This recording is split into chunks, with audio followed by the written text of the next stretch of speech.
Please settle down. I request our MMA team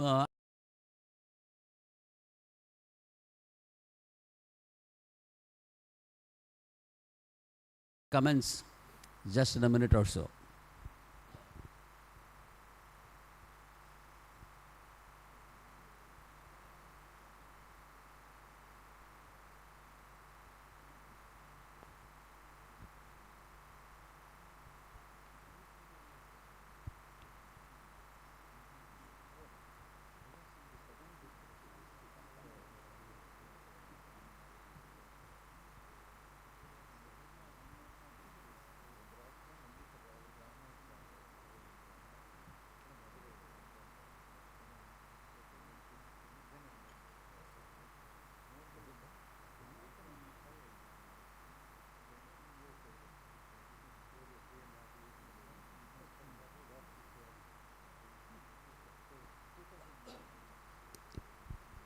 So, ladies and gentlemen, once again a gentle request to keep your mobile phones on silent mode. It really disturbs the thought flow of the speakers.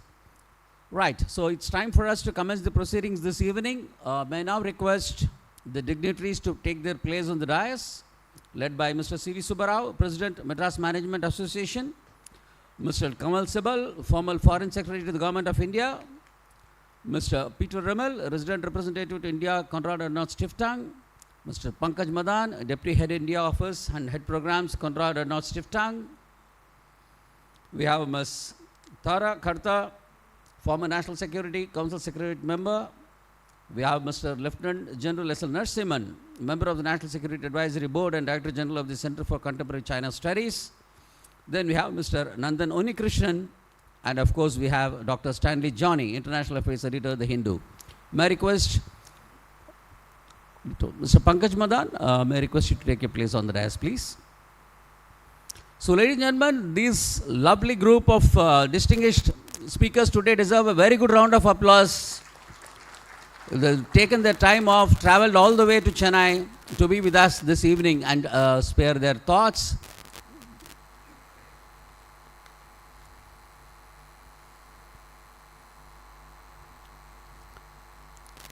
Mr. C.V. Subbarao is the President, Madras Management Association, and is the Managing Director, Sanmar Shipping Limited. May I have his AV, please.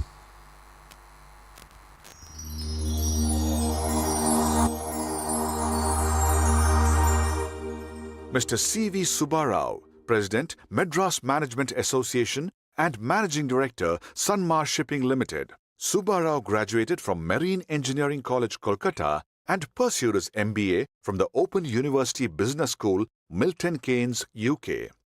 He is an alumnus of IIM Ahmedabad Senior Leadership Program. Subbarao is a fellow of the Institute of Marine Engineers India and served 2 terms as its president. He is on the boards of Indian National Shipowners Association, Indian Register of Shipping, BIMCO, and on the advisory committee of Lloyd's Register Asia. Thank you. It is indeed a privilege for me to welcome you all for this unique hybrid conclave on the theme Ukraine Crisis, is global focus moving back to Europe, organized jointly with the ORF and supported by Konrad Adenauer Stiftung. I consider it an honor to welcome this evening Ambassador Kanwal Sibal, IFS retired, Mr. Peter Rimmel, Resident Representative to India, Konrad Adenauer Stiftung, Lieutenant General S.L. Narasimhan, PVSM, AVSM, VSMV, member of the National Security Advisory Board India and Director General, Center for Contemporary China Studies.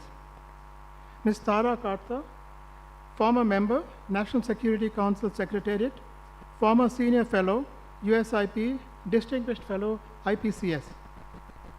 We missed today Professor Dr. Carlo Masala, who was supposed to join us from Germany. I invite Mr. Nandan Unikrishnan, Distinguished Fellow at the Observer Research Foundation, New Delhi, Mr. N. Satyamurthy, Distinguished Fellow and Head, Chennai Initiative, ORF, Mr. Pankaj Madan, Deputy Head India Office and Head Programs, Konrad Adenauer Stiftung. Ladies and gentlemen, welcome once again. I also take this opportunity to welcome the members of MMA from all over Tamil Nadu and Pondicherry, invitees and guests from ORF, C3S, IMMM, NIPM, ISACA, Peninsula Foundation, and special invitees from Mahindra World City, the large number of participants from all over the country who have joined us online this evening. Allow me to briefly mention a few words about Madras Management Association, shortly called the MMA. MMA was established in 1956 with the aim of propagating management movement in this part of the country, and over the years, MMA has evolved into the largest management association in the country with over 8,000 members organizing over 750 events a year. MMA has been adjudged the best management association in the country for the last 12 years in a row by the All India Management Association in recognition of its phenomenal contribution through numerous activities for management professionals, entrepreneurs, students, and the public at large. In the last 2 years since the pandemic struck, MMA has organized a wide range of offline, online, and hybrid events, reaching over 3.5 lakh participants. As for today's discussion, the Ukraine conflict. It is now close to 4 weeks that the world has been witnessing such an armed conflict in Europe, with enormous loss of lives and property. Let us hope that the war comes to a halt at the earliest. I may quote, "We may go to the moon, but that's not very far. The greatest distance we have to cover still lies within us." Charles de Gaulle, the former French president. Another great German leader said, "Peace is not everything, but without peace, everything is nothing." On the back of this conflict, we wonder if the global focus is moving back to Europe, and will there be a realignment for a new world order to emerge?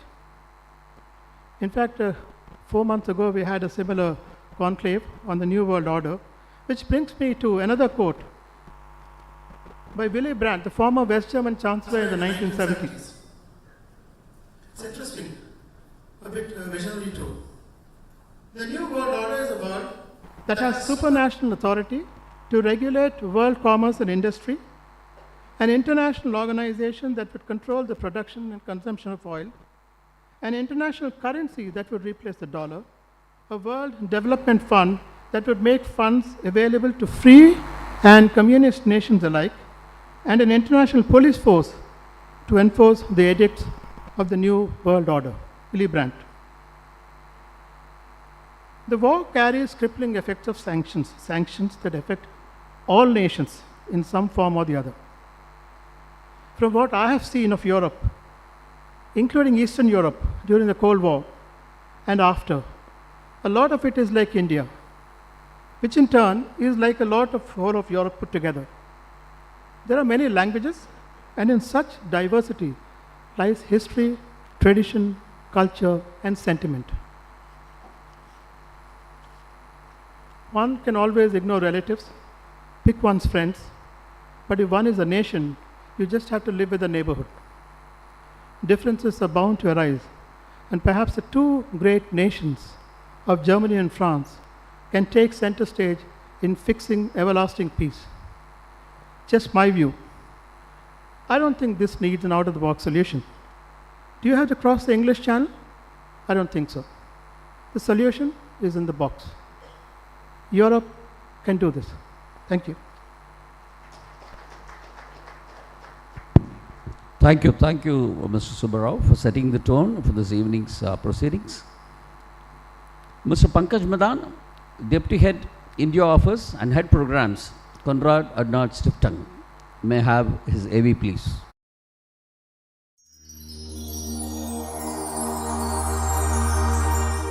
Mr. Pankaj Madan, Deputy Head India Office and Head Programs, Konrad Adenauer Stiftung.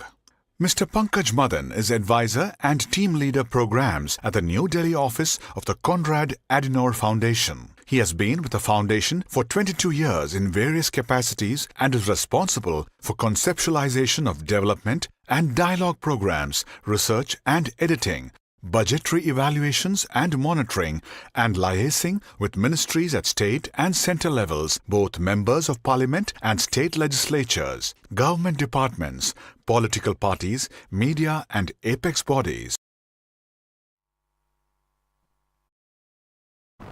Good evening, ladies and gentlemen. This very, very fantastic panel that we have in front here, and friends here. You know, you all are aware of the MMA, but perhaps you're not so much aware of Konrad Adenauer Stiftung. So very quickly, without wasting too much time, let me introduce the organization I have had the privilege of working for more than 3 decades. Konrad Adenauer Foundation is a political foundation. It is funded by the German Ministry of Economic Cooperation, and in philosophy and vision, it is aligned with the Christian Democratic Union, to which, if you would recall, the last Chancellor, Dr. Angela Merkel, belonged. She's on our board. And we carry on our activities in more than 100 countries, and are active in more than 120 countries. In India, we started in '68, so we have done our 50 years plus now. And we started with the classical rural development programs, Panchayati Raj training, moving on to, as the mandate evolved, we moved on to the management development programs and trainings. MMA is a project partner of which we are very proud. And on the side, we also delve into issues which are concurrent. As you see, we are going to discuss Ukraine today, and that's a very hot potato at the moment. And but to put it very succinctly, we also have a very vibrant political dialogue program with members of parliament exchanging views physically, digitally, every way on issues of concern. And but I have to underline our partnership with the Madras Management Association. It's a particular source of pride for us, and we are really very happy always to do events with MMA beyond the mandate of the management training program. As you can see, this particular program today is going to be a terrific one. So now moving on to the topic. A month ago, when I and Group Captain Vijay Kumar discussed what to do, it was about Ukraine, and we in the middle even got nervous that Ukraine will be done and dusted even before the date. You know, today's date, 22nd March, would arrive, because on one side you have Russia, on the other side you have Ukraine. But call it thanks to the tenacity of the Ukrainians, or call it maybe lack of planning of Russia, or whatsoever. But things are turning out quite different. There are lots of analysis floating around, opinions and so on. But what remains a fact is that this Russian-Ukraine war is the most severe geopolitical event and conflict since World War II, and will result even in greater global consequences than the September 11 attacks. Russia's so-called special military operation against Ukraine has caused great controversy all across the globe. Some analyses have been made, and we try and see beyond the curve and see what may happen. And one thing is very clear, that Putin may be unable to achieve his expected goals, which puts Russia in a tight spot.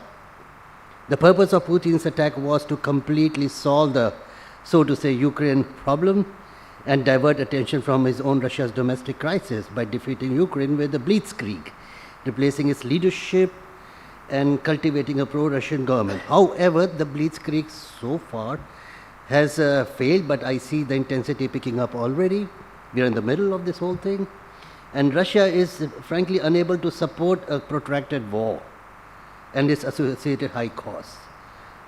Launching a nuclear war would put Russia on the opposite side of the world, and it probably would also bring in the NATO and the West in full force against it. So, at this point, Putin's best option is to end the war decently, is what I feel. Though peace talks, which require Ukraine to make substantial concessions, however, that is not attainable on the battlefield, is also difficult to attain on the negotiating table.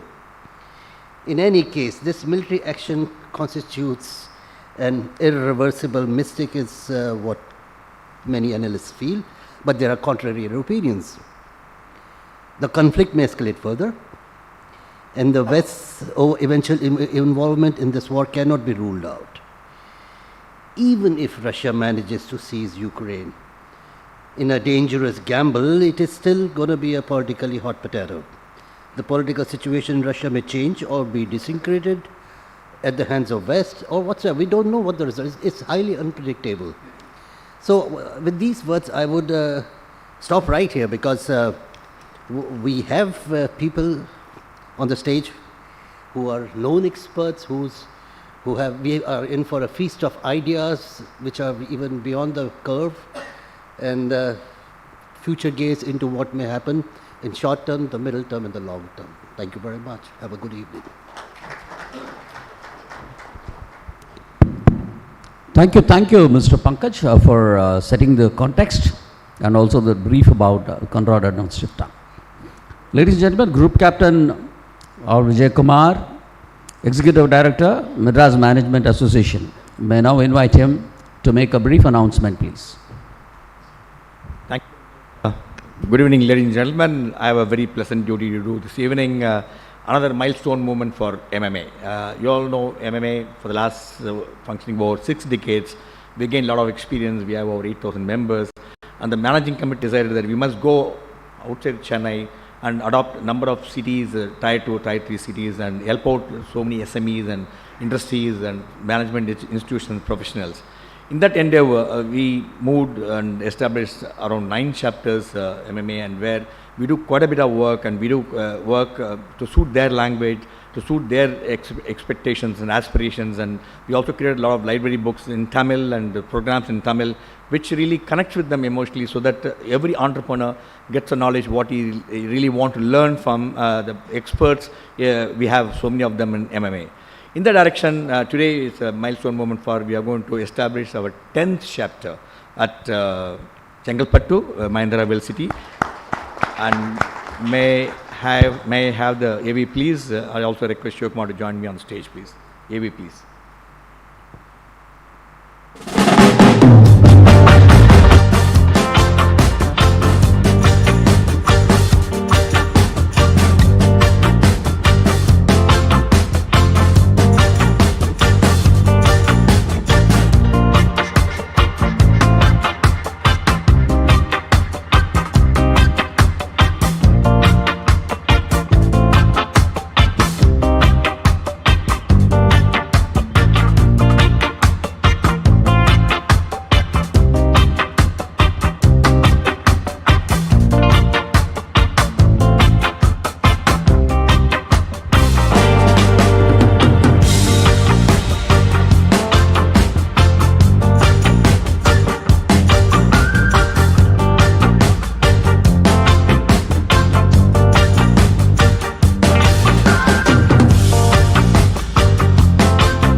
Thank you. That's our 10th chapter. We keep expanding. Our idea is to take the knowledge of management to as many people as possible. We are also taking this opportunity to install the office bearers of MMA Chengalpattu chapter. May I request Venkat to please announce the name. I request the office bearers to step on. I also request the Chief Guest and Mr. Peter Remmel to step forward and do us the honor of presenting the memento that symbolizes the installation of office bearers of Chengalpattu chapter. Mr. Dr. Shankar Venugopal, Chairman, MMA Chengalpattu chapter. Ladies and gentlemen, let's welcome the team with a round of applause. Vice President, Mahindra and Mahindra Limited, Mr. Govind Rajan, Co-chairman MMA Chengalpet chapter is the managing director of Spirax Saco, Mr. Biju Balendran, MD and CEO Renault Nissan, Mr. Anil Chaudhary, MD of BASF, and we have Mr. GP Senthil Vale, he is Executive Director of Downtown. So this is the team that's going to rock Chengalpettu chapter. Thank you all of us, thank you all of you for joining us this evening and making us all proud.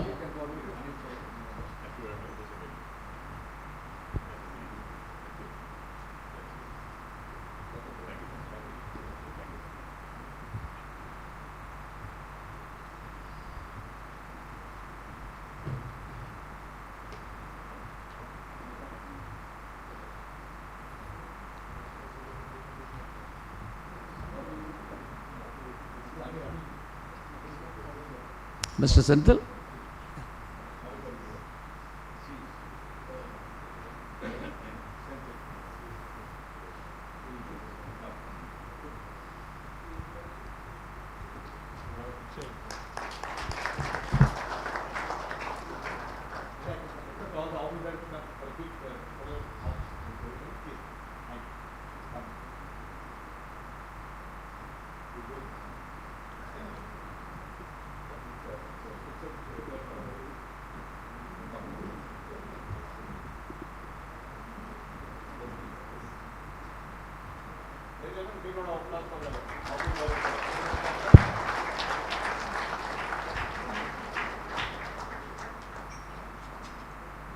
Thank you all the office bearers for making it here this evening and making us all proud.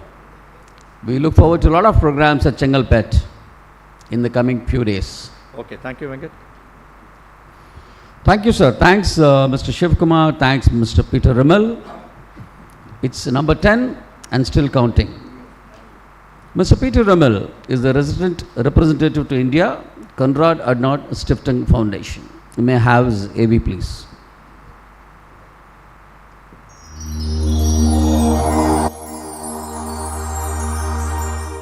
Peter Rimmel, resident representative to India, Konrad Adenauer Stiftung. After working as a jurist, judge and lecturer, he took public office as ministerial head of division at the State Ministry of the Interior in Saxony, Germany from November 1991 on until 2000. On behalf of the German Foreign Ministry, he served in East Timor as Registrar General Head of Civil Registry and Notary Services, UNTAET. He later became the principal advisor for governance reform for GIZ, German International Cooperation, to the Ministry of Administrative Reform and the Anti-Corruption Commission of the Republic of Indonesia, where he served for 7 years. Earlier, he was Resident Representative Lebanon, Director of Rule of Law Program, Middle East, North Africa, Konrad Adenauer Stiftung. He then moved to Rwanda, also as Principal Advisor, Good Governance, Justice Program. Thank you. Your Excellencies, ladies and gentlemen, dear friends, it's always a pleasure to be back to Chennai for me. A few days ago, I saw a video clip where an old lady was crying. She lost her home due to a bomb attack, and she was ending with, she lost all her belongings and said, why? So this question I tried to ask to myself as well. Why has this war started? And I tried to look a little bit in history or compare and try to understand it myself. It reminds me a little bit to the Cuban Missile Crisis, and where the Americans applied the Monroe Doctrine, basically saying, don't play in our courtyard. If you touch our security interests near to us, we feel that is an attack on our own state. So I compare that a little bit. Khrushchev backed back at that time. The missiles were withdrawn. That was public.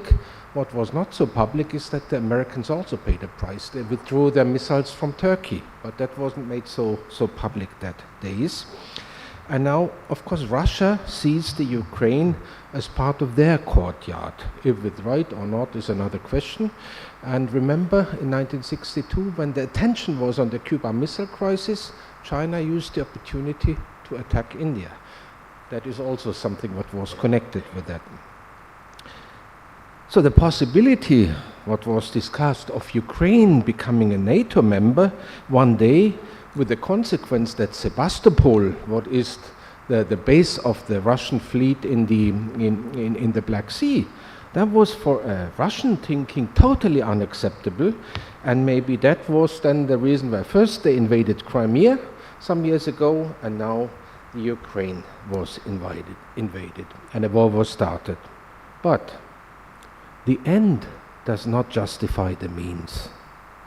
And we cannot replace international law with history or with historical arguments why it is like that. Putin appears ready and determined to realize his dream of creating a Slavic empire on the scale of the former Soviet Union. So we are back to classical imperial categories and also to a kind of 19th century type of warfare. This time, it is about the part of Ukraine not yet controlled by Russia. If Putin succeeds in this coup, the inhabitants of the Baltic republics, of Estonia, Lithuania, Latvia, Moldavia also, they fear that soon they will be next. And in Poland too, the current events are reminiscent of nightmares from historical experience. So that is, let me say, the feeling of other neighboring countries.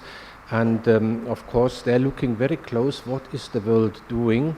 Is anyone only talking about keeping up an international order and a rules-based order, or are people defending it? In the weeks that have passed since the invasion, the solidarity shown around the world was great. The anguish too. Millions of people have been taking to the streets to protest against the Russian president's invasion of the Ukraine, also in Russia, not too many, as well as India.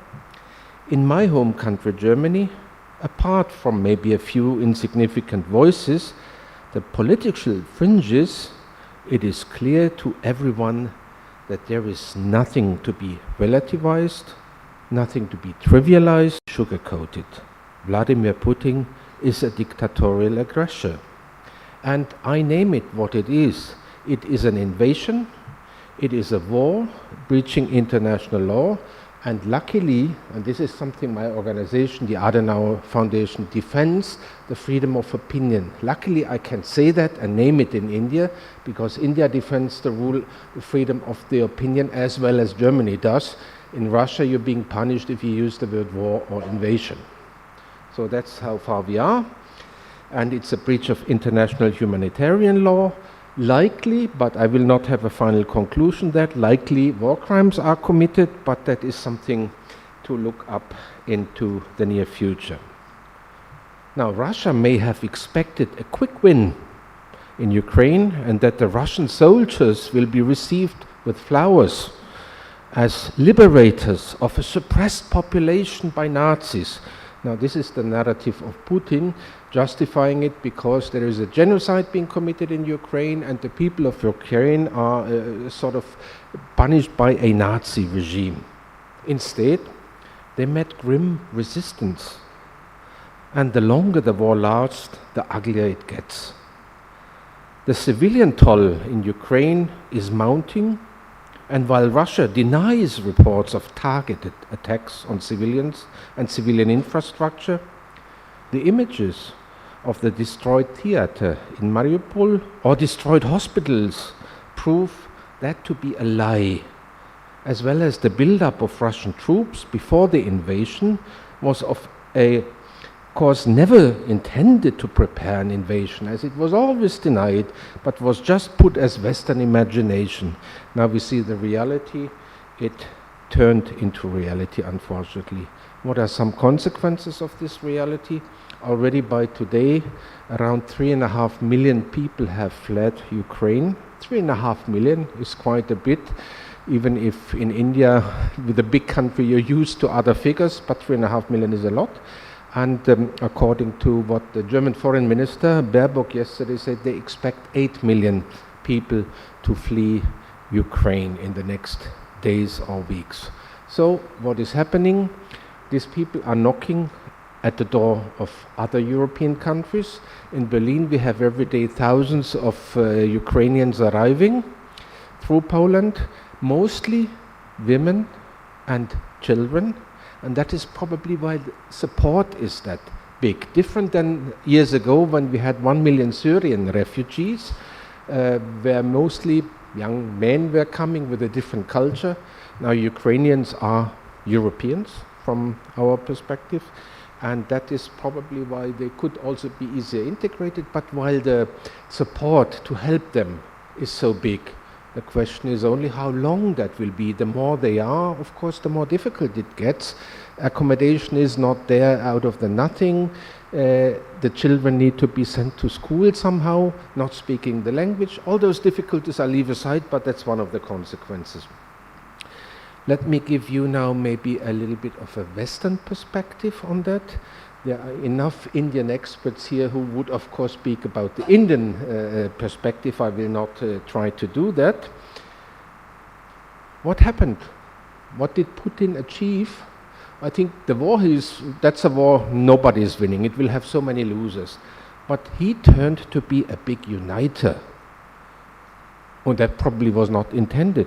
A big uniter, because we have now a much more united Europe, a European Union, and we have a united NATO, what in recent years have always been questioned and among members. And now the direction is clear. There is much more support even in the US for NATO. Before it was said it's dead. And we have a new solidarity among those European countries and among NATO states. And this is one of the results, what definitely was not intended, but it is there. And in my opinion, NATO always reacted with prudence. They're not exaggerating, but they have to show that NATO is there and NATO is relevant. And what is the result? We have much more troops on the eastern border with Russia, about more than 100,000 now in these days, and that was last the case in 2005.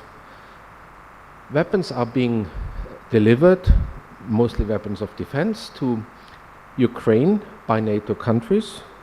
But, and that is what I think will clearly be there will be no direct intervention by NATO in Ukraine. There will be no flying zone, because it's not NATO territory. NATO has an agreement among the NATO states that they defend each other, and that is the so-called mutual assistance clause in NATO, basically saying if one country of NATO is attacked, this is an attack to all the other countries. And all the other countries will defend then that one country. This is the basic idea of NATO. This is not happening with Ukraine. Ukraine is not member of NATO, and to prevent the danger is definitely there, to prevent a third world war or an atomic war. NATO is not going into Ukraine directly. They will help from outside, but they will not touch Ukrainian soil, I think. On the other side, what is Europe doing, the US doing? They raise a lot of sanctions, trying to economically isolate Russia. If that is successful, we'll have to see. And in the current days, Biden is on a Europe tour. Let's call it a European support tour. He is speaking at the European Council. That is a big sign also for the US, recognizing that there is a Europe and not only nation states. And of course, he's going to Poland, because Poland is one of the countries maybe, let's say, on the wish list of Putin to get there. That is what I could describe what is happening. If this is turning the focus back to Europe, as the question is today, I'm not thinking so. The Indo-Pacific will remain relevant. We just have, from our perspective, Russia was always a focus, what is happening or not. And we don't have just one focal point on the world. So I would say Europe remains relevant, and the Indo-Pacific remain relevant as well. All we can hope for is to have some peace soon, and that is what is my personal wish. Thank you very much. Thank you, Mr. Peter. I think you made some very, very interesting observations and also raised a few questions which will be debated this evening going forward. Ladies and gentlemen, time for the keynote. Let's welcome the man who's seen it all in international relations, Mr. Kanwal Sibal, former Foreign Secretary to the Government of India. May I have his AV, please? Mr. Kanwal Sibal, former Foreign Secretary. Mr. Kanwal Sibal, former Foreign Secretary to the Government of India. Kanwal Sibal is a career diplomat who retired as Foreign Secretary to the Government of India. In 2017, the Government of India awarded him with the Padma Shri Award for his distinguished services in the field of public affairs. Dr. Kanwal Sibal is the first Grand Doctor of Philosophy in India. He received the title of Full Professor from the European Academy of Informatization and the World Information Distributed University, WIDU. Earlier, Dr. Sibal served as the Ambassador of India to Turkey, the Deputy Chief of Mission, Embassy of India, Washington, the Ambassador of India to Egypt, the Ambassador of India to France, and Ambassador of India to Russia. It is serious, very contemporary, very relevant. I would have an opportunity to share with you the perspective, not only my perspective, but I think the perspective of the people who make policy. Because if you're going to be guided by what the Indian press is saying and how it is projecting the crisis, I think you will get a very wrong view of what is happening on the ground. And I'll explain in the course of my talk why I think so. The subject is Ukraine crisis, is global focus moving back to Europe. Well, yes, it is moving back to Europe, but in my view, in a negative way. I think the West failed to construct an inclusive security architecture in Europe after the demise of the Soviet Union. You may have read here and there the promises that were made to Gorbachev by a host of Western leaders, whether US Secretary of State Baker or German Foreign Minister Genscher and others, that NATO will not go an inch beyond Germany, East Germany. That was one of the, if you like, the political basis for the reunification of Germany. Now, this narrative is sometimes contested because it was not, this promise was not written down. But if you see what the former US ambassador to Russia, Matlock, says, and he said it repeatedly, and he confirms very emphatically that this promise was given by various leaders, including the British. I think one can also cite the views of very eminent American scholars who dealt with Russia and dealt with the issues of NATO enlargement over the years, like Mearsheimer, George Kennan, Robert Gates, William Burns, who's today the CIA director. If you read what they have been saying, they have been emphatically against the eastward expansion of Europe and have characterized it as a grave error by the West, which would inevitably invite a Russian response.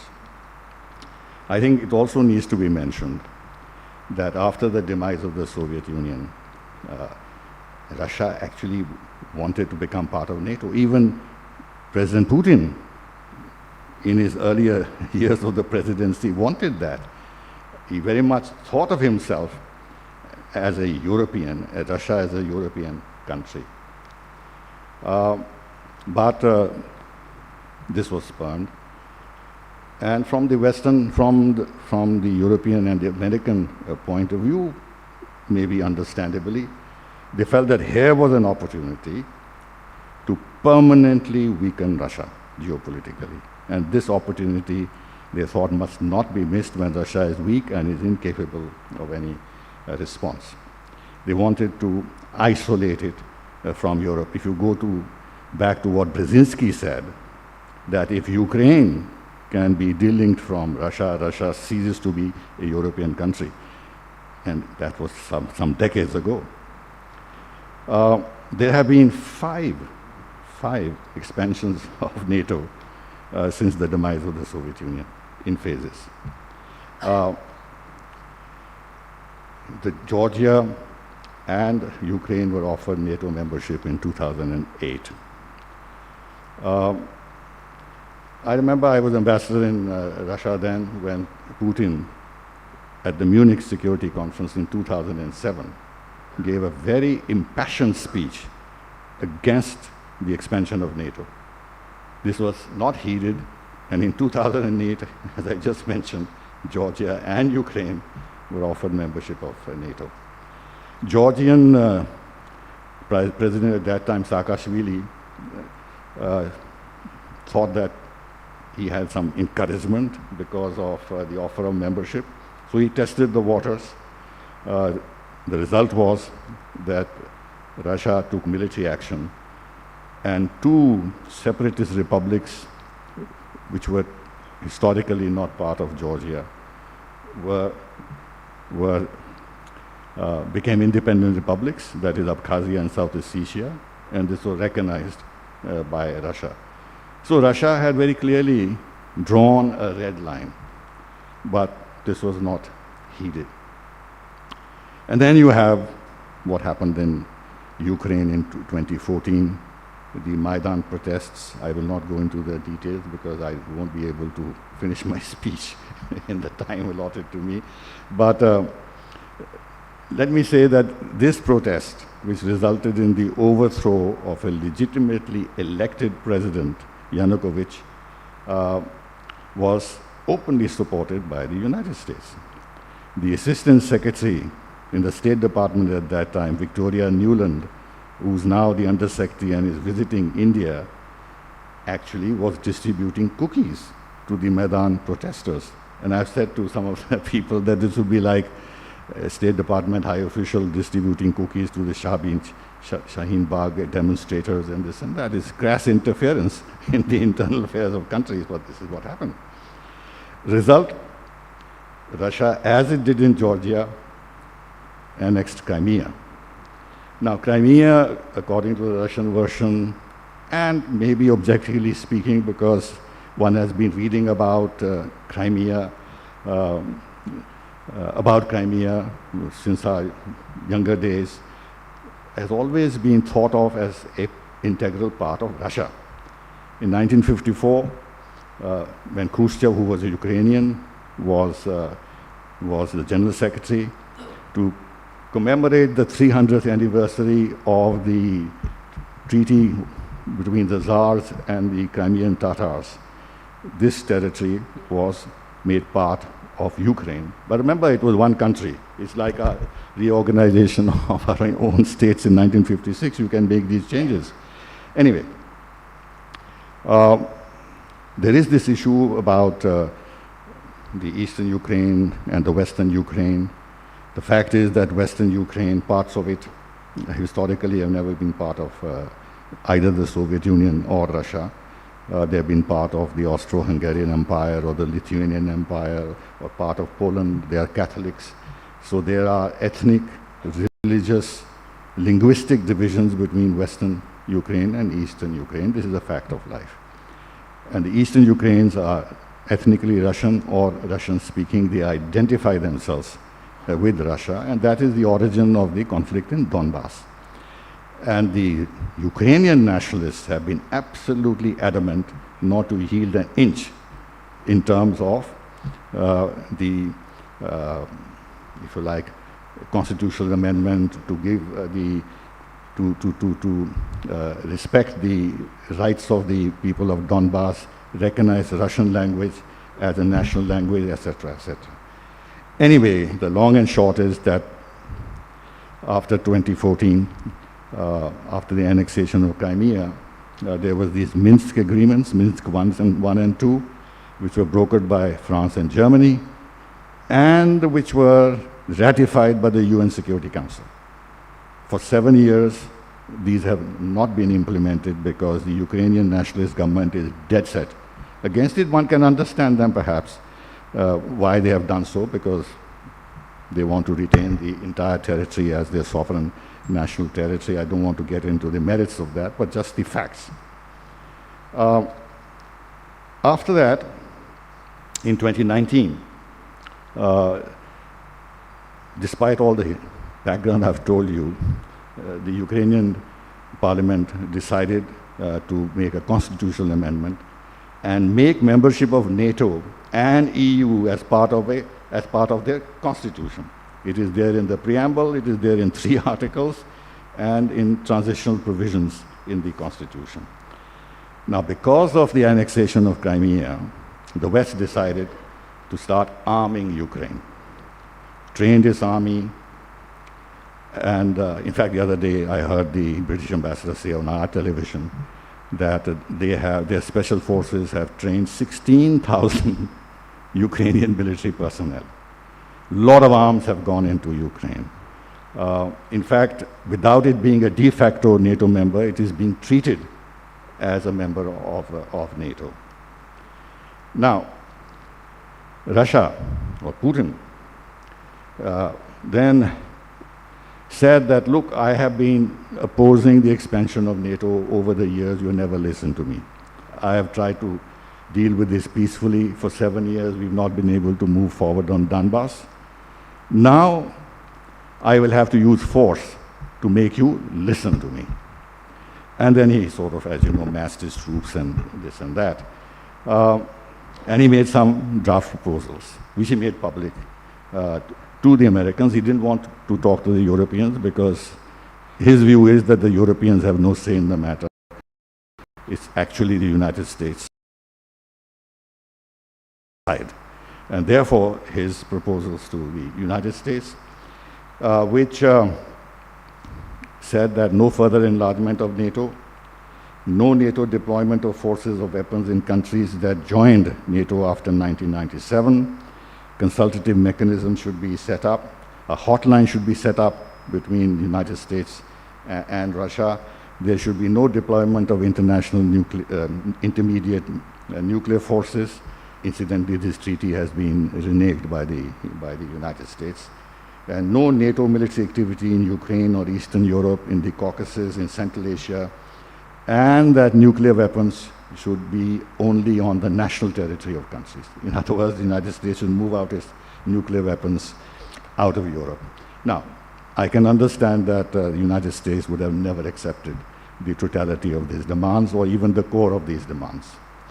So, the United States said, well, in terms of strategic stability, which means positioning of strike weapons in Eastern Europe and all that, this we can negotiate. We can have some fresh disarmament agreements, but no question of denying NATO membership to Ukraine, because NATO will continue to follow an open door policy. I think also that after the Afghan fiasco, Biden simply could not accept another defeat, political strategic defeat in Europe. The transatlantic alliance is vital for the Americans and the Europeans, and if he demonstrated his helplessness in yielding to Russia's demand, his presidency was, I think, virtually finished. So one can understand what the reasons of US refusing to accept Russia's proposals are. In other words, that on both sides, for whatever reasons, inevitably it was leading to inexorable conflict on the ground. I think apart from the United States, even the Baltic states and Poland and Slovakia especially would have never accepted this kind of a compromise. You know, the US-Russia relations have been full of tensions for a long time. It's nothing new. Obama was extremely dismissive of Russia I remember his speech, he said the US is facing three problems: terrorism, Ebola, and Russia. Now, he demeaned Russia. And a whole host of sanctions were imposed on Russia. Trump followed suit despite his efforts to find some kind of a position of dialogue with Russia, but because of the toxic issue in US domestically, he couldn't do that. In order to prove that Russia had not helped him in his elections, he imposed also a whole lot of sanctions on Russia, on the ground that there had been Russian interference in US elections. Now, this the Democrats don't forget. They think that they lost 4 years of governance because of Russia's interference, and especially Blinken and Newland will not forget this. And Putin has been demonized since long. I've been watching this. All sorts of things are said about him, which continue to be said. And again, right leadership is convinced that the West wants a regime change in Russia. I can actually expatiate on that because I watched this on the ground many years ago when I was ambassador there. And it's very clear to my mind that this is the ambition, not necessarily realizable, but this is the ambition of the West. Just as they brought about a regime change in Ukraine, they thought that if Ukraine became a very successful democratic experiment, then the liberals and the Europeans in Russia, and there is opposition to Putin, they would get encouraged. And that is the reason why this Navalny fellow, who's a nobody, is lionized as if he is the core of opposition in Russia that can destabilize the regime. The matter has been taken to the United Nations Security Council, to the UN General Assembly, to the UN Human Rights Commission.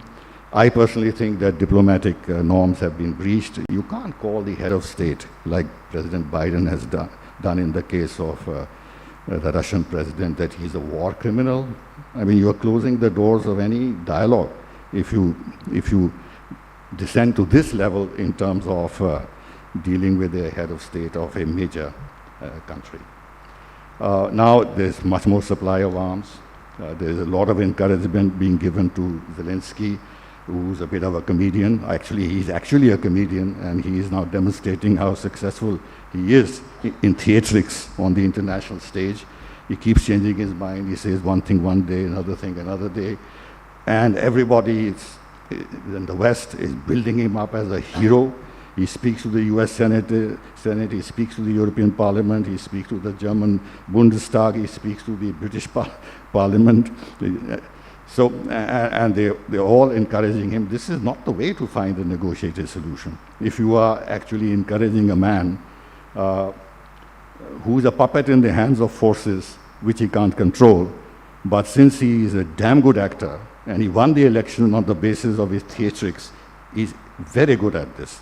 And he's been able to mobilize a lot of sympathy and support as a man who's standing against these, against the Russians and what have you.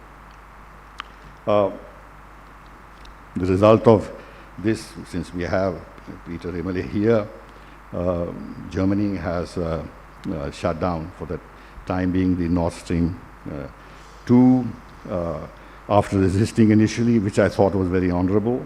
They have been compelled under pressure to now supply even arms to Ukraine. I think with the increased defense budget, now they'll buy F-35s from United States, and the US defense industry, of course, will be delighted with this. Now, there is this question of refugees, which is very legitimate, which is very unfortunate, and obviously this elicits a lot of sympathy, not only in Europe but elsewhere, because already 3.5 billion refugees have entered Poland and other countries, and if the Germans are expecting 8 million, that will really be a disaster for the European economy. Then we can certainly sympathize with that. The other point I want to mention is that what we see is a real NATO standard information war that is being conducted. Totally one-sided, totally one-sided.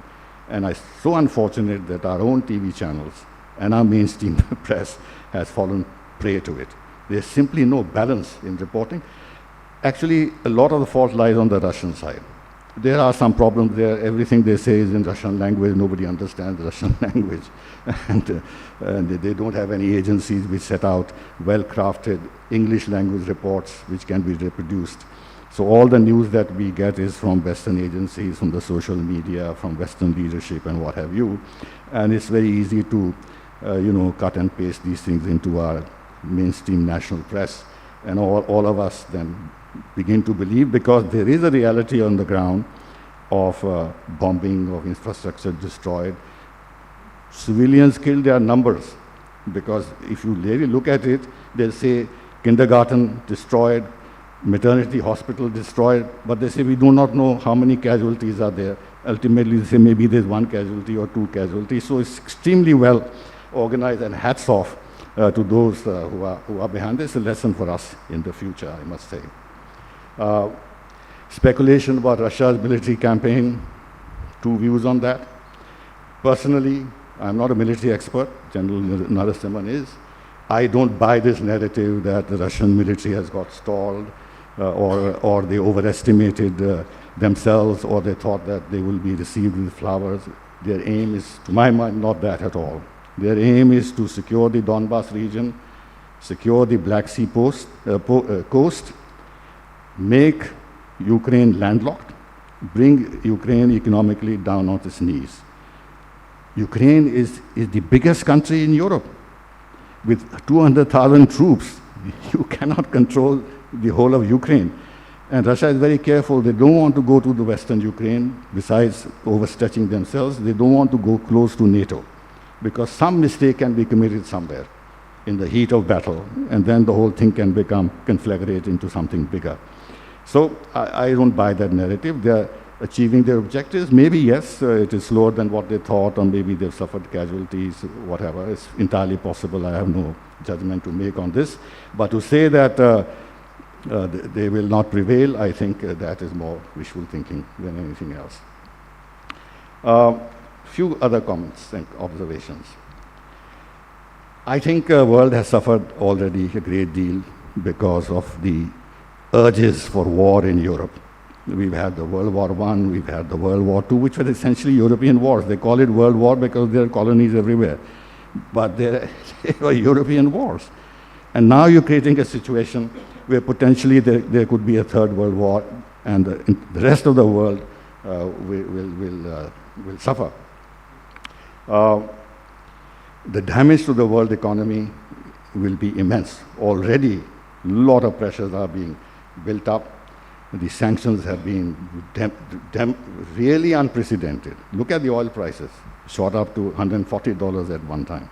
For every single dollar increase in oil price, it adds $500 million to our oil bill. And this is now true of all the oil importing countries. There is now great fear about potential famine in West Asia, and especially in Africa, because both Russia and Ukraine are major exporters of wheat, and this trade will get disrupted. But anyway, the short point is, we talk about the rule of law and everything else, but somebody has to tell me how these sanctions, which are not approved by the United Nations, are in effect pursuing international law or a rules-based order. On what rules are these sanctions based? If it was UN approved, fine. India will abide by them because it's our obligation under the UN Charter. Otherwise, what obligation do we have, especially if these sanctions hurt us? So I think that has to be also addressed. The UNGA doesn't reflect global opinion. This is just kind of propaganda. When it comes to the vote, it's very easy for the countries to say yes, yes, because there's a lot of pressure on them. But I think most of the world is not behind these sanctions. I would also say that the arguments that are given by the West are contestable. They say that Ukraine cannot be denied the choice of becoming a NATO member. As if Ukraine makes a decision or makes a choice, all the other countries are bound by that choice. I mean, they have also a choice. They then have to consider whether they take on this obligation. What is it that they would be required to do? What are they going to land themselves into in the future? So they have to judge the entirety of the situation before they accept a choice made by X, Y, or Z. And then we know from real politics that these choices can be engineered. You can make it appear that the initiative has come from the other side because you have means to do that. Double standards are very clear.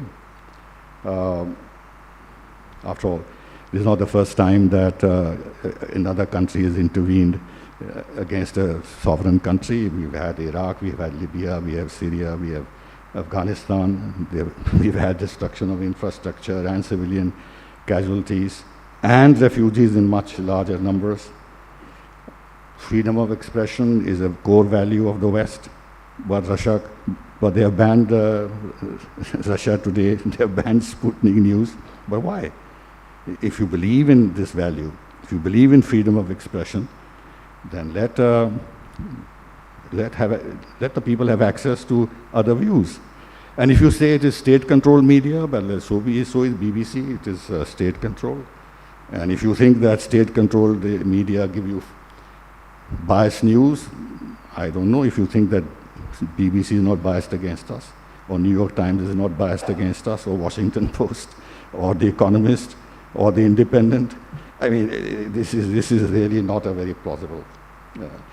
This is the first time that borders in Europe have got changed.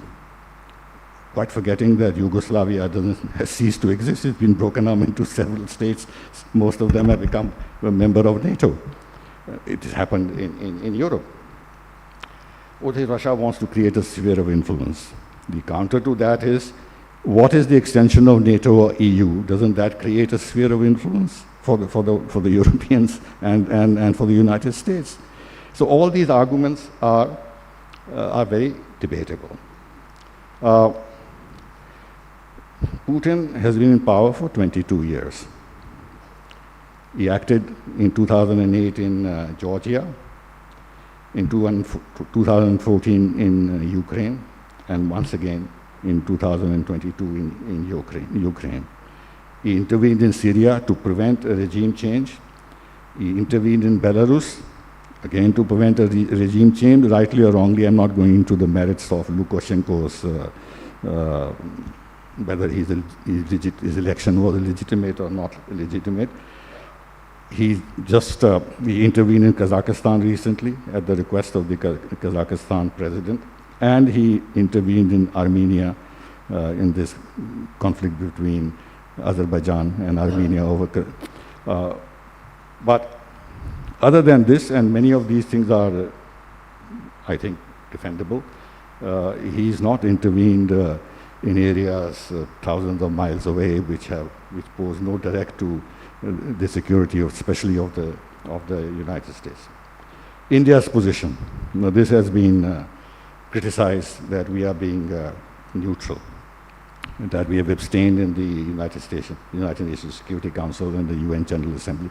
If you look carefully at our statements, they are muted, no doubt, they are understated, but they're all critical of what Russia has done. We talked about the UN Charter, respect for sovereignty, respect for territorial integrity, but the focus is on abstention. Why did you abstain? Now, our position is very difficult because our ties with the United States are very close, and they will, in course of time, even become closer. In fact, it's our most vital partner in terms of India's modernization, technology modernization, management practices, best practices, investment. We also have now an arms relationship with them. They supply us very high-end weapons, which are very necessary for our maritime security. So there's a whole range of domains in which India is now, if you like, dependent on the United States. But there are some critical domains in which we are dependent on Russia. It is 60 to 70% of our defense platforms are Russian. And if in the UN Security Council or in other forums, and this is going to come up again and again, we keep voting against Russia, keep condemning it, what will be the effect of that? It will just mean a breakdown of our relations with Russia. And with the Chinese sitting with 50,000 troops on our border, and if they start slowing down spares or servicing or ammunition, what will be the state of our defense preparedness? Any responsible government has to weigh this and not simply satisfy the Americans or anybody else by voting with them in order to earn some brownie points. This is not serious policy making. Our abstention causes no harm to the security of the United States. But our condemnation of Russia will directly cause threats to our security.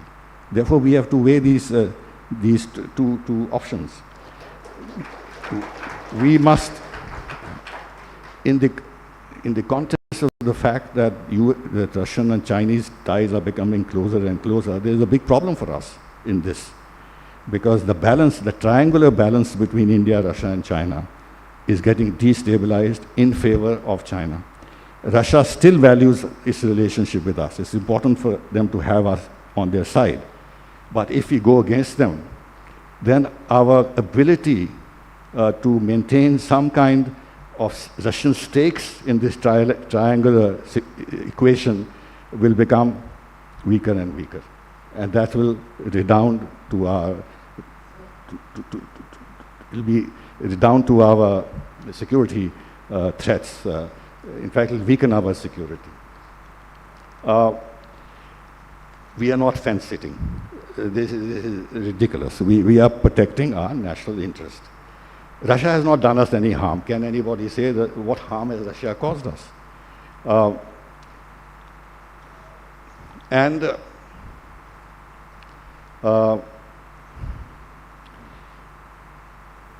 If you look at what the position that the West has taken on issues which are of core interest to us, they just handed over Afghanistan to the Taliban without consulting us, knowing what the dangers this poses to our security. Do they take our sides?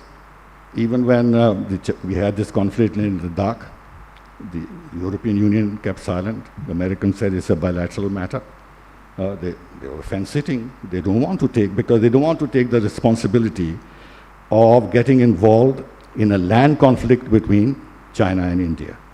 They are happy to cooperate with us, and we are happy to cooperate with them in terms of maritime security, because their interest is vis-a-vis China in the maritime domain, not on the land frontiers, where we are alone. So on terrorism, you've seen how they sit on the fence. France is more open in terms of speaking of Pakistan whenever we have a joint statement. Even Israel doesn't do that. I spoke to the Israeli ambassador some time ago. Then how is it that you don't even go as far as the Americans do in terms of at least mentioning Jaish-e-Mohammed and this and that without naming Pakistan? They don't do that. They don't want to mention any of these names because they want to keep the doors open, and it's a very vital partner for us. So all countries look at their national interest. Has the European Union or the Americans taken a frontal position on the CPEC, which we say violates our sovereignty because it goes through? Have they actually endorsed our sovereignty claims over Jammu and Kashmir?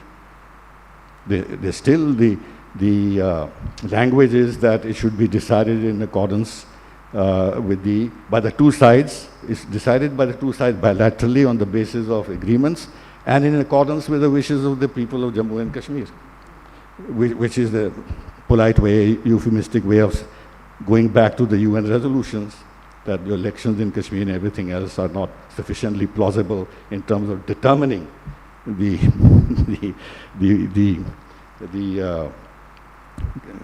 views of the people of Jammu and Kashmir. Finally, a few points. I have exceeded my time, but I think, but that reminds me of a joke. There's a chap like me who continues to speak, and one of the chaps in the audience got up and started walking away. And the speaker said, "Hey, where are you going? I haven't finished my speech." He said, "Well, I have to go and get my hair cut." He said, "Well, you should have got your hair cut before I started speaking." He said, "Before you started speaking, I didn't need a haircut." So, now, the impact of the Ukraine crisis on Indo-Pacific and Quad. I believe that the US and Europe, however they may wish, can't be involved in two conflicts at two ends of Eurasia, one on the western side and one on the eastern side. They just don't have the capacity to do so. For them, the conflict in Europe, and I fully understand that, is far more vital to their politics, to their public opinion, to their security, than China, which poses a threat, but there is no contiguity with China, and therefore it is a longer-term threat. And they have to pursue longer-term policies to address that, but with the Russian invasion of Ukraine, they have to deal with it immediately. And therefore, we'll have to weigh very carefully what is the shape that the entire Quad and Indo-Pacific and everything else will now acquire, because there's bound to be relatively less attention being paid. And it's unfortunate that the Japanese and the Australians and others and Americans have brought a European problem into Quad. I mean, when the Quad was set up, it was not because of problems in Europe. It's because of problems in the Indo-Pacific and relating to China. It's not a military alliance. So why bring in this issue? And Biden has said that our position on in the Quad, our position is shaky. Why shaky? I mean, for the Quad, this is a separate business altogether. And bringing it into Quad actually has two consequences. Once, it gives force to the argument of the Chinese and the Russians and all that a new NATO kind of a structure is being built in the Indo-Pacific, which India does not want. Anyway, if you look at the readout of the Chinese side of the Biden's talk with President Xi Jinping, it's disquieting. In fact, he has basically made a whole range of concessions, including the fact that whatever we're doing in the Indo-Pacific and everything else is not directed against you. But then who is it directed against? So he's tried to reassure Xi Jinping in order to persuade him to support Russia less. But this has implications on how we should see how the Quad develops in the future. I think US, Europe, and Russia will emerge weakened from this crisis, and the biggest gainer will be China. Russia will become more dependent on it, and it raises the question whether the US will have the stomach to intervene militarily in the Indo-Pacific. EU has been very active in terms of developing a Indo-Pacific policy. I think that will now be somewhat, the dynamism of that, I think, will slow down. Finally, future international order. I think currently it appears that there is a revival of the West's hegemony with a strengthening of the NATO alliance and Western unity. But there are downsides to this. One is that Europe's quest for strategic autonomy has been quashed for the time being. The French were leading this, but I think for the time being, this is not going to move. 2% of GDP that Germany, Sweden, Finland, and some other countries have now accepted to do what Trump was persuading them to do is neither here nor there. With this 2% of GDP, they can't build up an army to actually deal with Russia.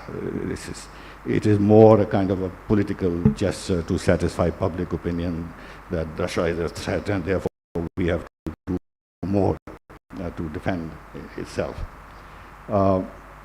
I think the joint military programs that Europe was hoping to develop, led by the French, they'll get stalled because the biggest gainers will be the US arms companies.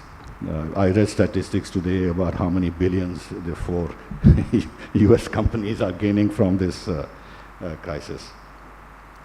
The other lesson that we should learn, and since a lot of you are businessmen here, whatever assets you own in the West, they don't belong to you. At a stroke of a pen, they can just disappear. as we have seen in the case of Russian assets. Now, this may sound facetious, but you have to think in the long term that this, the dollar's hegemony and the financial power that the United States has can work for you, but can also work against you. And this will, in due course, develop a momentum to move out of the dollar transactions and do transactions in national currencies and this and that and that. So I think there's a longer term price that the United States will pay for this. I think these sanctions are costing Europe a great deal. At the moment there is a lot of anger and this and that, and they're tolerating this, but I think with the rise in oil and gas prices, a lot of businesses have been affected, and we see on television demonstrations in some countries, especially in Spain. So let's see. I think there's going to be a split in the international order, which will be both political, economic, and financial. Now the irony is that US is now approaching China and Iran and Venezuela to either, in one case, not support Russia fully or bring more oil into the market. I think this is a confession of weakness.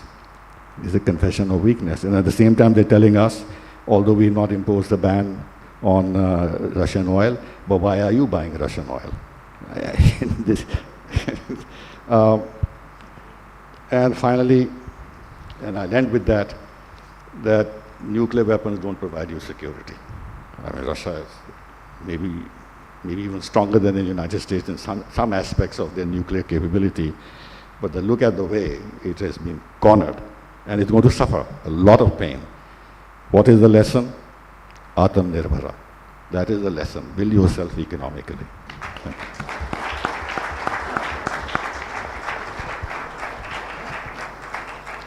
Thank you, Mr. Sibal.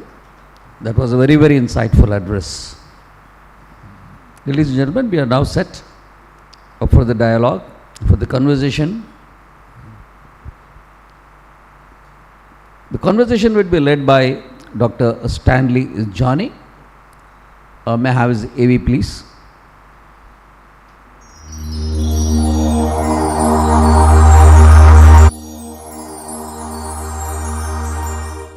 Dr. Stanley Johnny, International Affairs Editor, The Hindu. He earned a PhD in International Studies from Jawaharlal Nehru University, New Delhi. He has reported for The Hindu Group from Brussels, Luxembourg City, Moscow, Singapore, Amman, Ramallah and Tel Aviv.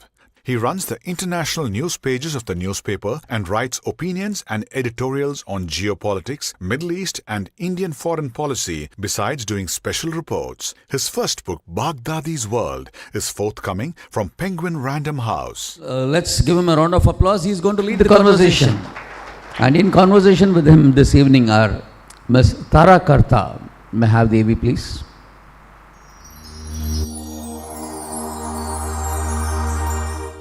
Ms. Tara Karta, former National Security Council Secretariat, former Senior Fellow USIP, Distinguished Fellow IPCS. Dr. Tara Karta has spent 17 years at the National Security Council Secretariat, which sits at the apex of India's national security architecture.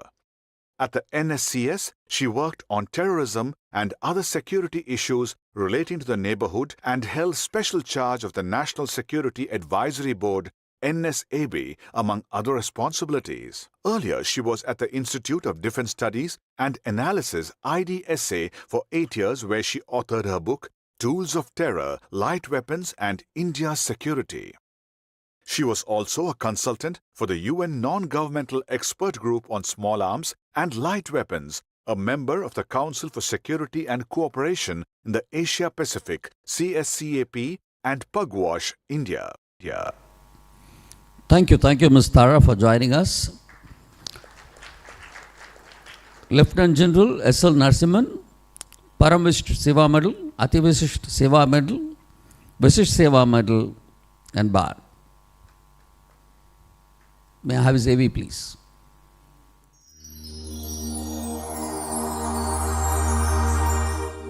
Lieutenant General S.L. Narasimhan, PVSM, AVSM, VSM-V, member of the National Security Advisory Board and Director General, Center for Contemporary China Studies.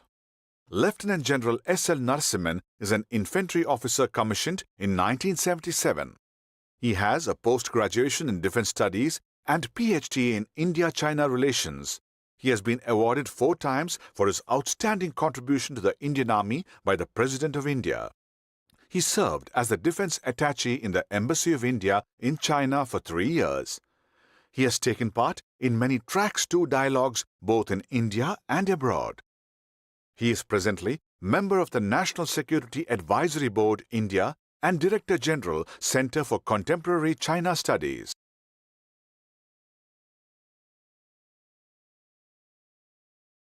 For joining us this evening, and we have Mr. Nandan Unnikrishnan. May I have the AV, please.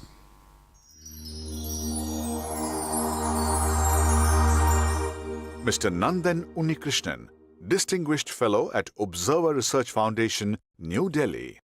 He joined ORF in 2004 and currently looks after the Eurasian Studies Program. An alumnus of Jawaharlal Nehru University, JNU, he began his career as a journalist with the Press Trust of India, PTI. In 1995, after 15 years in PTI, culminating with a 3-year posting to Moscow as the bureau chief, he moved to Business India's television channel TVI. During his tenure with ORF, Nandan has participated in several national and international conferences, lectured in academic and specialized institutions in India and abroad, international relations, specializing in Russia, Central Asia and other former Soviet territories, Indian foreign policy.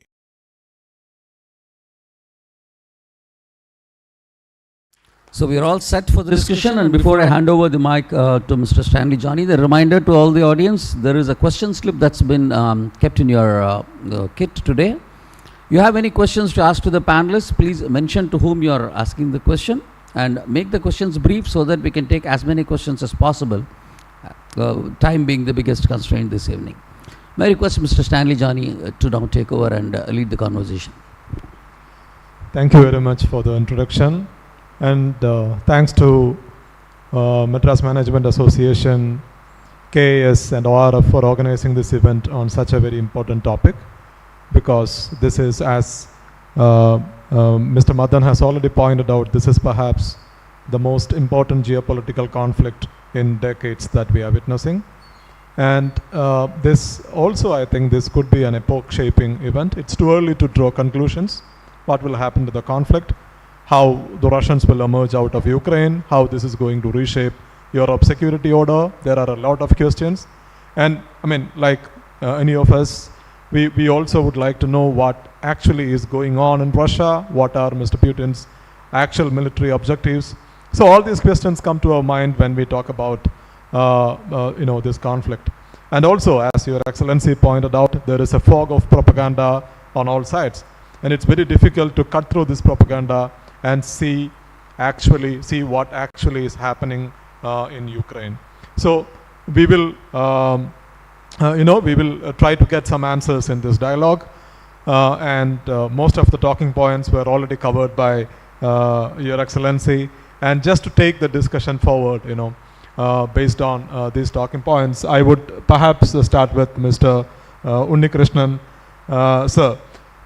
So, see. There are 2 dominant narratives about this conflict. One is that, of course, Putin is the aggressor. He has violated the sovereignty of Ukraine. He sent troops to Ukraine, and then, you have this crisis. You have a humanitarian crisis, etc., etc. And there, on the other side, there is a very solid realist argument, which even shared by John Mearsheimer and others, that the world was kind of sleepwalking into this conflict, because as Your Excellency, the former Foreign Secretary, just pointed out, that an inclusive security architecture in Europe, the West failed to build an inclusive security architecture in Europe. So in your view, when you look at the actual war that is going on in Ukraine, what actually triggered the conflict? Is it all Putin's act, or he was forced to take this action? Thank you for the question. I'd like to start by thanking the MMA and the alphabet soup of KS and ORF for giving me this opportunity to speak here. I think after Ambassador Sybil's talk, there is really very, very little that anyone can add. And I definitely don't want to take an authority on like him. But in response to your question, Stanley, it's a simple matter. It takes two hands to clap. You cannot produce that sound with one hand. So yes, you can blame Putin because he actually gave the order for Russian troops to cross the border. But there had to be a provocation. I mean, in the 22 years that everyone blames his rule for, there are very few times when Russian troops have intervened, as Ambassador Sybil pointed out, across the various arenas, except when Russian security interests have been directly threatened.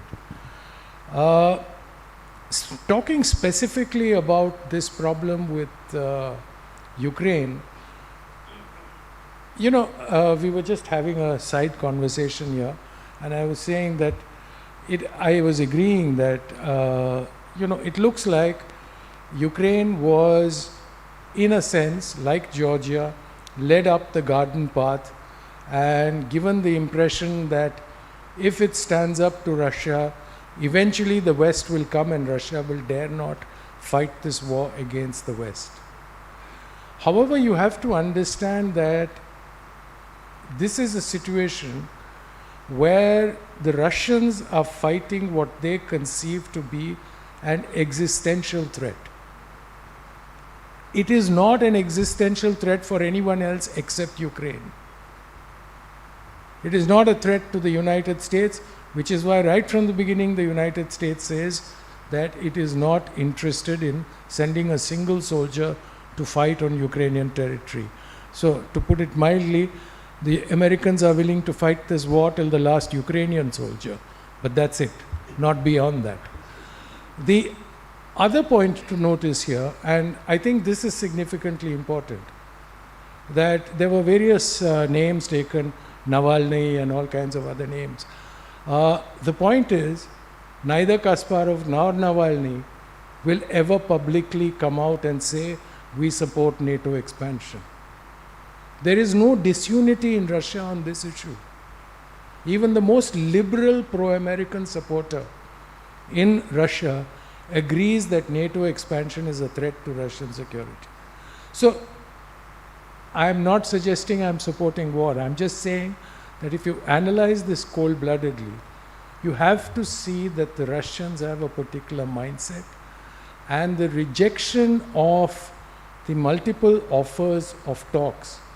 And I think Ambassador Sybil gave you the history, how since 1995, the Russians are, including Yeltsin, who was seen as the most malleable of presidents Russia has had by the United States, even he has voiced vehement protest against NATO expansion.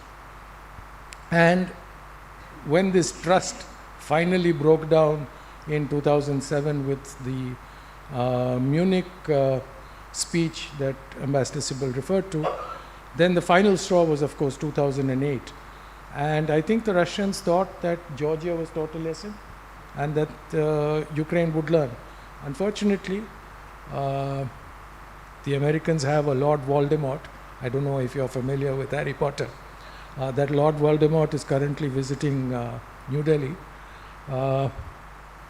You know what happened in 2014 in Ukraine. I think there are plans there to try and repeat it in Russia.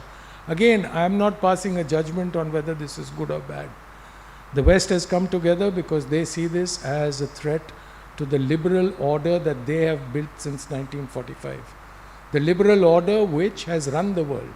And we in India have benefited greatly from that liberal order. Let's have no two doubts about it. But at the same time, we in India also, and here I wholeheartedly support Ambassador Sybil, should have a pride of our own and decide what is in our national interest. And it has to be our national interest that determines our actions. And if I have to see this war from that perspective, I have to say that the stand will have to be that, one, yes, we should not have this war, but two, is I think India should also offer some kind of mediation in this. But Stanley, to say now to the military point, I know I'm exceeding my time, but still, to the military point, I really believe that any speculation on whether the Russians are stalled or not stalled is futile. Because believe you me, I've been studying this country since the last 30, 35 years. If there is any one person who can read Putin's mind, I'd pay that man millions of dollars to just hear that person's wisdom. Thank you. Thank you, sir. Ms. Karta, taking it ahead, yeah, Putin is the man who ordered the invasion, but you have this context behind. My question is, why now? In a sense, I mean, it could be speculative, but when the Russians look at the global order, or when the Russians look at America as power, the United States was forced to withdraw from Afghanistan after 20 years of war. NATO was fighting the Taliban. And then eventually, the United States was forced to leave Afghanistan, and the Taliban, 15 days ahead of the United States, completed its withdrawal from Afghanistan. The Taliban were back in Kabul. It was much worse than, in 1995, because the Soviets were out in 1989, and it took still 6 years for the Taliban to come back to power. So are the Russians looking at the Kabul fiasco, the Afghan fiasco, as, as a moment of diminishing American power on the global order, which may have influenced Mr. Putin's calculus, strategic calculus? So why now? Good question. I don't think I have the answer. But, since you mentioned Afghanistan, I mean, I'd like to remind everyone here that while you're seeing these images on TV, it looks like World War III, right? Something we saw in movies back when we were in teens. Don't forget, there's a much, much worse war next door. Afghanistan has been decimated, and it's still going on. It's not finished. I mean, that somehow has just slipped off world screens. And that's something I think we should keep in mind, that the misery of those people, not that the Ukrainian people are any less precious in their lives, not that, but this is something which has gone on for 40 years. The injustice which has been done to Afghanistan is horrifying. Anyone who's visited Kabul during the years earlier and then seen it now, I mean, it's immoral. So what you're seeing today actually is you're seeing it in front of our eyes day after day, is the immorality of war. And in that respect, in your question, why now, I was thinking of, there's this text of those who are interested, of a conversation between a US ambassador, April Glaspie, and the Saddam Hussein. There's a conversation, the whole thing is there. And she actually tells him, to the words to the effect, I'm not quoting because I don't remember the exact text. She says, we're not interested in Kuwait. You need to stabilize, oil prices need to be stabilized. And that whole thing is there. 1 week later, Saddam Hussein went and invaded Kuwait and made a complete ass of himself, right? Because that was the end of him. So he walked into a trap. Now, I don't know, I'm just saying, I'm watching, the US president saying, we are not sending troops, to defend Ukraine. And when Russia threatened nuclear weapons, he said, we are not changing our nuclear alert posture at all. So somewhere I feel there is, whether, like in 2017, 18, if you had asked me, will Putin enter Ukraine, I would have said, no way. But he did. So whether there was such a conversation, whether this happened, we'll only know years from now. You won't know it from now. But also, I think, one, like as the ambassador said, there is the financial aspects in this war. You remember, the whole world is in an economic slump. And we already seen the shares of Raytheon, the shares of Lockheed Martin shoot up. You see the Europeans' budgets are going up, so this is for the future. All these people are going to benefit a lot. The Russian companies will also benefit. I'm not saying they won't. What does Russia want in Ukraine? I mean, it's nice to say liberty and, sentiment and whatnot, but Ukraine has a lot of resources that it wants, and it's all lies in eastern Ukraine. So that's another. Now you look, it's very curious. You look at the sanctions on oil. Okay, so the European Union is saying, we'll all get together, we're going to ban this, ban that. UK has already banned Russian oil, or it's going to by the end of 22. But UK only imports 4%. So it's not really dependent. Australia has said, we are not going to get Russian oil either. Australia is one of the largest producers of LNG.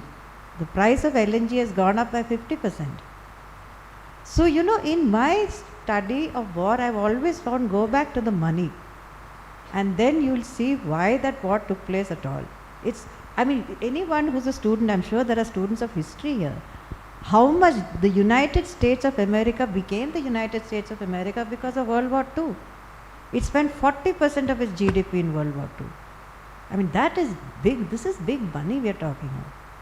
So, it is, if you say why now, I don't think we'll know until some years have passed, and Russia, like we said, does a better job of passing on strategic communication. It is not doing that now. We know nothing. Those of us who had people down there, and there were the whole bunch of students whom I was talking to while they were still in Ukraine. The sense I got then was that Russia was proceeding very cautiously. There was warning people. It was not a blitzkrieg. It was nothing like what was shown on TV. So we are in the middle of a huge amount of disinformation. None of this excuses what Russia did. None of this excuses the fact that there are 3.5 million people who expected to sit at home and drink a cup of tea and who couldn't. This is immorality. This is the immorality of war which you're seeing in front of you. You're seeing it every day. So I'll just stop there. Thank you, ma'am. General. So we all would like to know what exactly is going on in the battleground in Ukraine, because again there are different narratives. One you see, one is this argument that the Russian advances have stalled, the war has ended into a stalemate, Putin failed to meet his objective. Biden said this morning that Putin is, just on the wall, etc., etc. Interestingly, I saw a quote yesterday in Washington Post, an unnamed Pentagon official who said that the Russians haven't achieved any of the objectives which we have assessed to be the Russian objectives. So basically, interestingly, but what are the Russian objectives? This Pentagon official says what the Americans think Russian objectives are, the Russians fail to meet them. So how do you look at it? What the Russians actually want in Ukraine, and are they meeting their goals? Thank you very much for that question, and thanks for MMA to have us here today.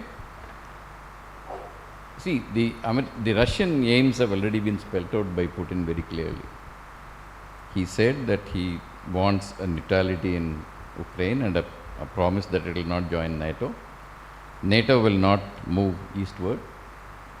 Couple of things he said, and he also now later he has said that the Russian language teaching should be, prominence of Russian language should be maintained there, etc., etc. If those were the aims, and he has launched this operation the way it was launched, there are a number of questions that come up to one's mind. I defer to Ambassador Sibal when he said that probably we haven't seen the last of the Russian offensive. But if you look at the principles of war, which has been over a period of time evolved, out of 13 of the principles of war that we consider, I would give him 4 out of 13 at this point in time. Things could change later, but at this point in time, what he has done is, his selection and maintenance of aim seems to be correct. In the sense that what he wanted to achieve, he is still trying to pursue that. Offensive action he is launching, definitely. Surprise, definitely not. Because if you look at the way he moved the troops to Belarus, he looked at the way he delayed the way the operations were to be launched, you find that surprise factor was definitely not there. The next one is the concentration of force. If you look at the way the offensive has gone through all over Ukraine, you find he has dissipated his forces all over the place. Well, maybe that he wanted to send a message to say that I can take these parts. That's a different issue. But if you were to orchestrate your forces in this manner, it is going to be extremely difficult for any commander to pursue these operations. Economy of effort, security, mobility, you name many of these things. Simplicity of planning, administration, intelligence. I would give him 4 out of 13 as it stands now. But that does not mean that things can't change later. Because in war, anything can happen any day. Just one day can change a lot of things. So I am not willing to bet on whether the offensive is a failure or otherwise. But I would say that the way I can see it from a military point of view, having had that experience, is that this thing could have been better, definitely. Thank you, General. Ambassador, you clearly, brilliantly pointed out the rationale behind India's position.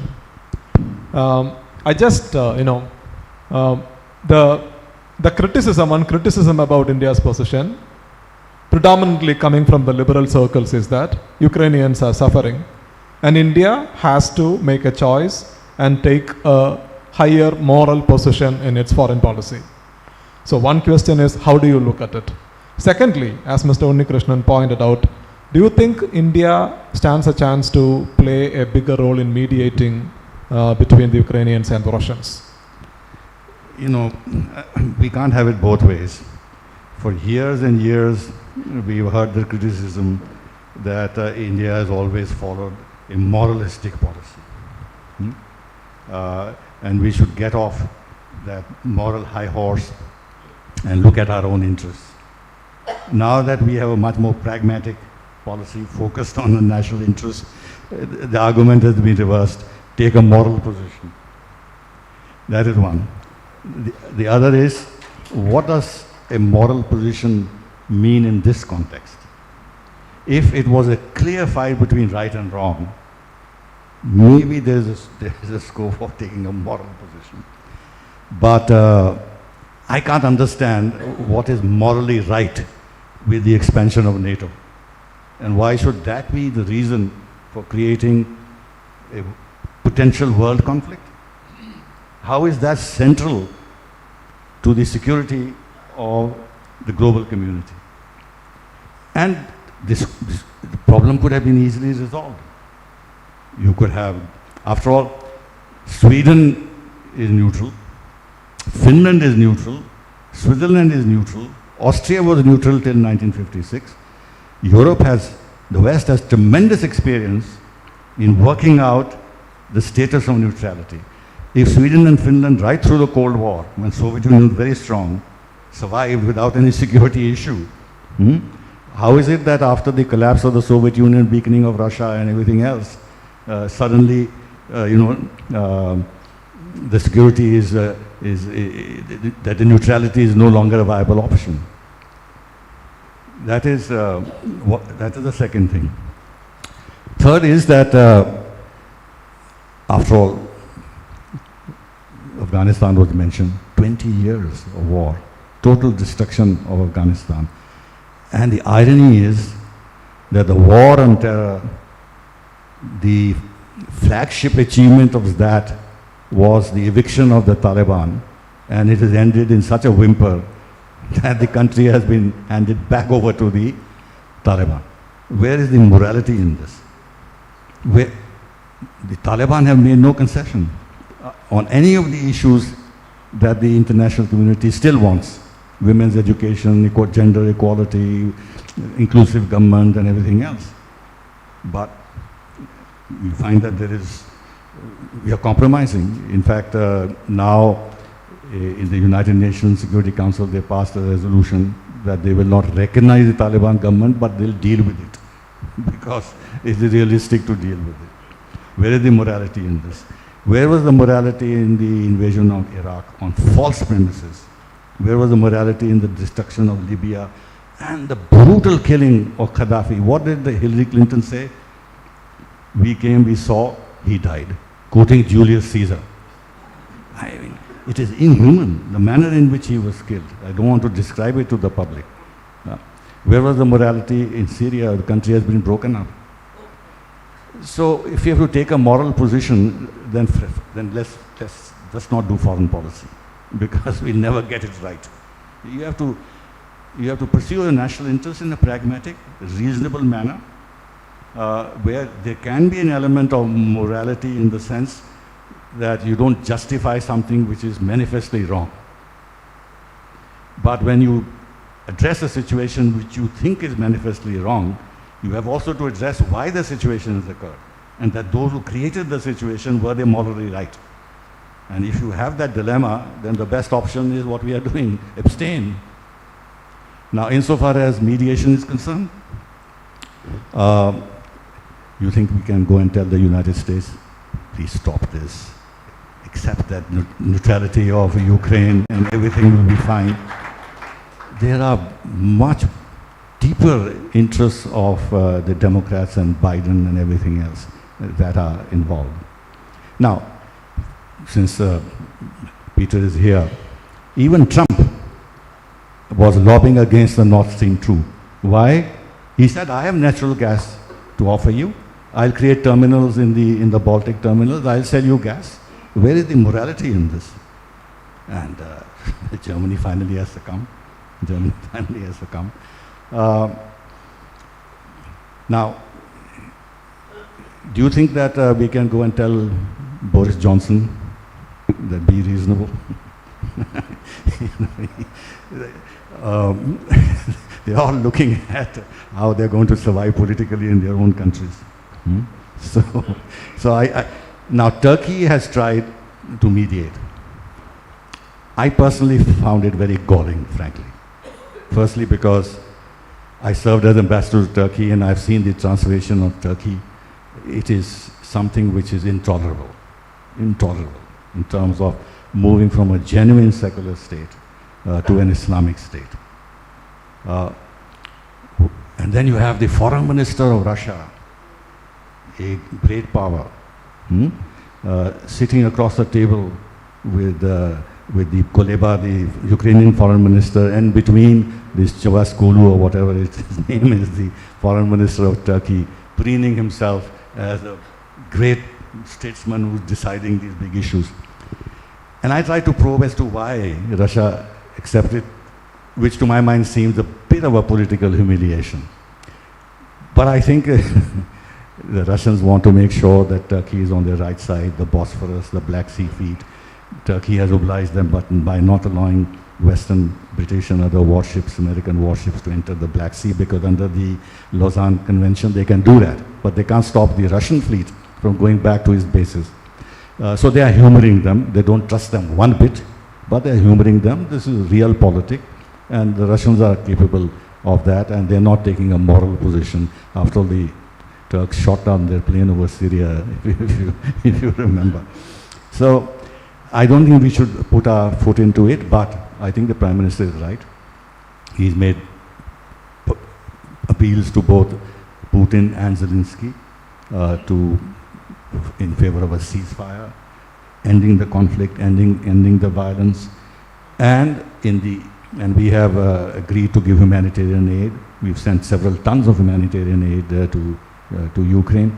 So I think we have found a via media which is practical in the current circumstances, and we shouldn't expose ourselves to a diplomatic setback where people start saying, on the one hand you abstain, and now you're making it worse for us by mediating, but mediating means that you treat both sides on an equal footing.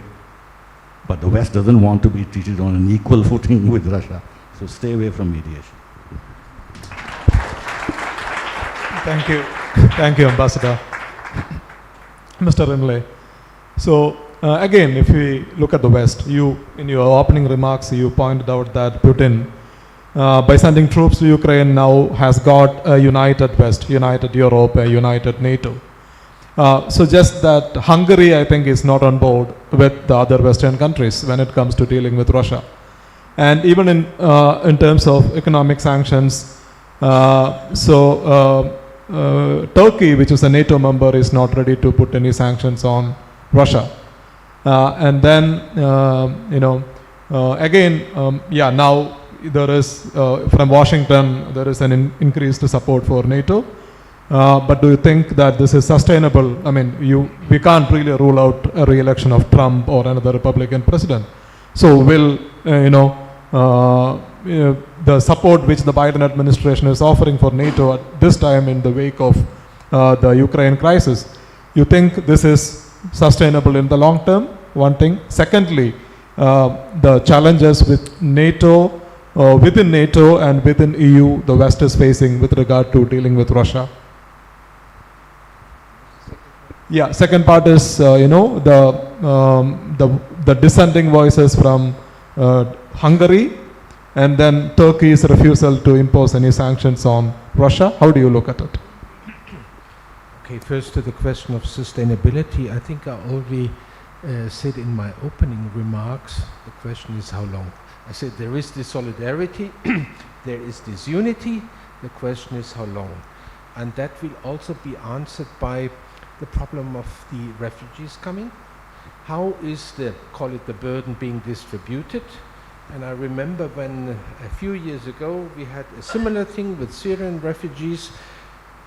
Hungary was one of those countries who objected to accept anyone, who objected to have any quota within the EU. That was a suggestion according to capability, national product, whatever, to distribute the burden somehow. And some countries, including Poland, simply refused. Now the kind of sympathy is different in the moment, but it's always with refugees also a matter of numbers. As long you can accommodate it, it's somehow there, then it's solidarity, it shows. If it touches too much of the nations being together, the burden is getting too big, the numbers are getting too big, then you will have increasing objections. Now, the sanctions, this is for the time being, as soon as it bites too much into the economy, as soon as it bites too much into companies, they can't produce, they cannot continue their business, you will have resistance, of course. And at sometimes the resistance, it goes to the, it develops into political pressure, and that changes. I cannot predict when that might happen, but it's just a natural, let me say, reaction. In the moment, many things are driven by solidarity, by feeling to support that and whatever. But if that becomes a regular thing, it will go on. As far as Hungary is concerned, well, Hungary is in an election phase. The same is it in France, so you will have maybe different acting in the moment. Hungary, think of 1956. Hungary fears the Russians as much as Poland is doing it. I think there is no difference, and they will for sure be on the, call it, Western side if they feel themselves being a target again in the future. So key question is, will it last? No, it is not going to be sustainable. It depends on the development and how much it bites into the economy and maybe into the pocket of each individual. Thank you, sir. So let's talk about the dragon in the room. The role of China, how China is going to emerge out of this crisis in Europe.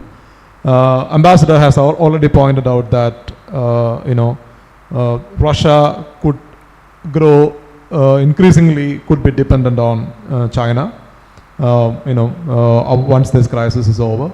And from an Indian point of view, you see that the United States focusing more on this conflict in Europe, focusing on Russia, which could lift some pressure off China in the Indo-Pacific, and China emerging more powerful, while at the same time Russia, which is India's traditional partner, etc., could become more dependent on China. So from an Indian point of view, from a larger strategic point of view, do you think this poses a serious challenge to India?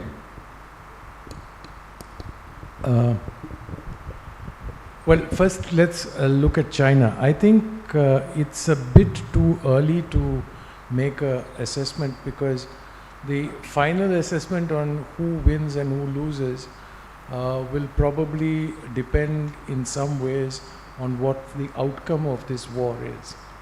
You know, what is the end result, who on what terms agrees to what. But on the surface, if I look at it today, and I'm now just being like any lay person, I'm not pretending to be an expert, but two things I would cheer for as an Indian. One is that the BRI is dead, the land part of it, because as long as there are sanctions, nothing can cross the Russian border. So there is not a single train that's going to Germany. I pity the Germans, but what to do? I mean, this is imposed by them. The second thing, and I'm genuinely happy about, is that in their wisdom, while attacking Ukraine, the Russians have destroyed two rather important factories. One is the aircraft building factory, and another is an area where they themselves collaborated with the Ukrainians till 2014 in developing missiles and rockets. So both of these are destroyed, and the stealing of technology that China was doing from these plants is also over. So from an Indian perspective, these two elements are positives vis-a-vis China, plus of course the BRI. But on the whole, I agree. I mean, China on the surface seems to have, will probably improve its position.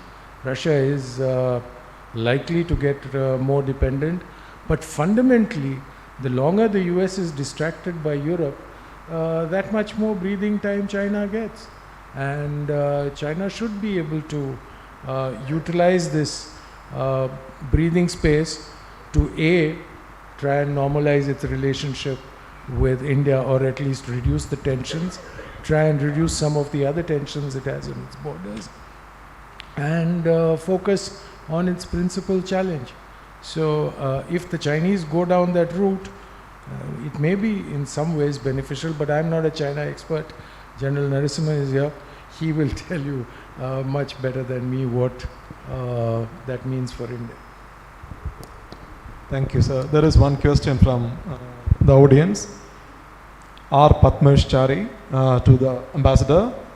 Sir, how much do you think that RIC triangular relation has fared when it comes to difficulty in diffusing, the triangular relation has failed when it comes to diffusing the LAC conflict. LAC conflict, the India-China. Well, you know, I was Foreign Secretary when this concept actually took shape concretely in New York on the margins of the UN GA. And the purpose of it was altogether different. The purpose was to try and develop a counter to US unilateralism, which was at a height at that time.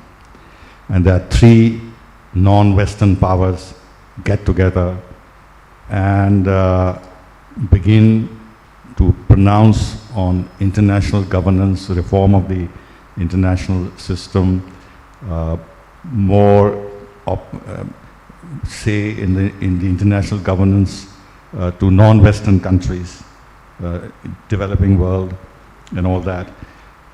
And the feeling was that if these three major powers, the two most prominent and powerful countries in Asia, plus Russia, if they got together, then it was a viable way to counter the West. China walked into this reluctantly. India was willing to respond to Russian not entreaties or even pressure, but Russian ideas on this as part of our overall strategic ties with Russia and our past friendship. We didn't want to seem to be an obstacle in the realization of this Russian objective. Since then, it's sort of developed more. There have been foreign ministers' meetings and this and that and that. But the global situation changed after that. And to my mind, China no longer needed this triangle. China became much superior, much more powerful, much more developed than Russia, economically especially. And you've seen through the BRI, or for that matter, the creation of the SCO, which was a Chinese initiative. And China has now entered, Russia may be resisting the entry of NATO into its backyard in the West, but China has penetrated Russia's backyard in the East. In fact, it is the most dominant partner of Central Asia. All the oil and gas and everything else is now going to China. And Russia has had to live with this. So China has become the senior partner, and the scope of its BRI, which is facing problems now, but then, they expand, whatever they do in any corner of the world, even in Cape Horn in Argentina, comes under the BRI. I don't know why this is, but this is what they do. So their expansionism will continue in Africa, in Southeast Asia, in Latin America. That will continue, even if the European part of it may receive a setback. So in other words, the triangular relationship has now moved very favorably towards China as the senior partner rather than Russia being the senior partner. Now the interdependence between Russia and China strengthens that leg of the triangle, and India's problem with China, and the fact that we have a relationship with Russia in some critical domains, which is very important, but there are some geopolitical gaps that are developing between us and Russia with regard to Afghanistan, with regard to Taliban, with regard even to Pakistan. So that leg has got weakened. So India actually, to my mind, is a big loser in this triangle. And this triangle, in any case, was never meant to solve India-China problems on the LAC. It was never the intention, though, mind you, initially Russia had this in mind, that this will provide a forum for India and China to try and resolve their differences, but we never bought that. When the special representative mechanism was set up, and I was foreign secretary then, it was not done in any consultation with Russia or anybody else. We have never relied on Russia. Though, mind you, we did consult with Russia about how they managed to resolve their border differences with China, and whether we could learn some lesson from the modalities of negotiations and their understanding of how China negotiates. But other than this, we've never relied on the Russians. It's been a purely bilateral matter. And so I don't think China's moves on the LAC have anything to do with any consideration on China's part that this will actually weaken the RIC. Thank you, sir. Ms. Karta, in your comments you referred to the sanctions and the economic impact on the global economy in general. But my question is, do you think these sanctions will have any impact on President Vladimir Putin in ending this conflict? If not, what is the actual rationale behind these sanctions? I think the point, whether it will bite, it will bite. I mean, there is no two ways that it won't. For example, I think the British Petroleum has just ended a contract which they have, two contracts which they have with Russia, with Gazprom. So they are pulling out. Whether it will benefit the UK or not, I don't know. Like I just told you earlier, a lot of these sanctions are motivated by other considerations rather than, great morality or anything of the sort. But whether the main point is whether Russia will then start choosing a China's, money exchange option, the Chinese banking system, which would be the logical thing to do, which is bad for us, right? But we are buying now oil using the money, the rupee exchange mechanism. So these things will evolve. But sanctions against Russia, I mean, the US is sanctioning just about everybody. I don't think there's very few countries left. Everybody is under sanctions. They should follow what I think in this part of the world we have a saying, which we say, konja adjust panla. That is not there anywhere. It is just go sanction this guy. So, and I think Ambassador's point that what is the international law on sanctions? Can you just go out and say, okay, I hereby sanction you. You are not getting any dinner today. Arey, ye kaise ho sakta hai? So that is, it's too early to say whether sanctions should bite. But I am slightly, by the way, if I can marginally disagree, I think it's time India stepped forward a little, because we've always been, we are very good at lecturing people. We will give lectures from podiums, to aisa karna chahiye, why you didn't do like this, you didn't do like this. You yourself don't want to do anything, So it's now that you've got a very strong government in place, this thing concerns us. It's going to hit us. Economically, it's going to hit you. There's no two ways, and it comes at such a bad time because we are already, reeling with this impact of COVID. I mean, a mediator's job would be very difficult, as Ambassador said. I mean, it will be the unluckiest person alive who will become a mediator. But I think something we should at least put forward, and it will happen when Russia achieves its objectives.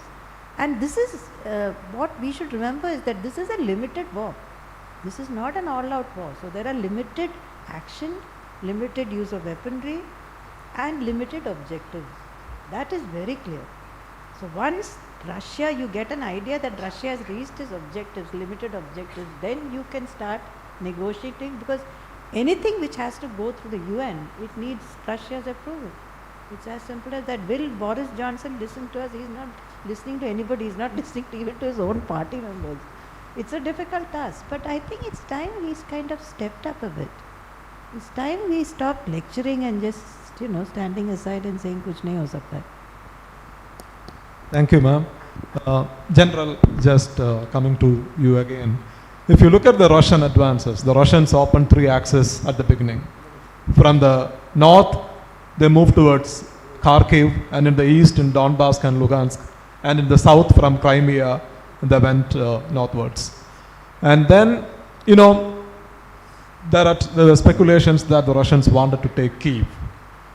But now you see that they are not advancing, they are not attacking, or they are being stopped in the outskirts of Kyiv. But at the same time, in the south and the east, they are making gains. And they have almost taken Mariupol, and they are making gains in Luhansk as well. So, could we say, in your opinion, that the Russians actually wanted to take Kyiv and then they were stopped by the Ukrainian resistance and they changed their tactic overnight? Or they stayed focused on a very limited operation of taking the eastern Ukraine and the Sea of Azov and the Crimean coast? Before I answer that question, let me add on to something what Mr. Nandan had said earlier. See, one thing we need to look at is US has not shifted any of its resources from wherever they are deployed in the Western Pacific and other areas. So it will be a mistake for us to say that the attention will be diverted and something will get probably dissipated or will have less importance in the Indo-Pacific. That is one thing that we need to keep in mind. Second thing is on the factories that got destroyed in Ukraine.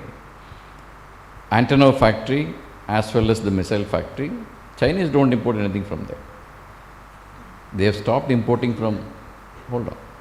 Chinese have stopped importing all these things a long time ago. They now are looking at producing things indigenously. S-400 is the only item I think they still are dependent on Russia. Most of the other things they are trying to do it indigenously. That is the second one.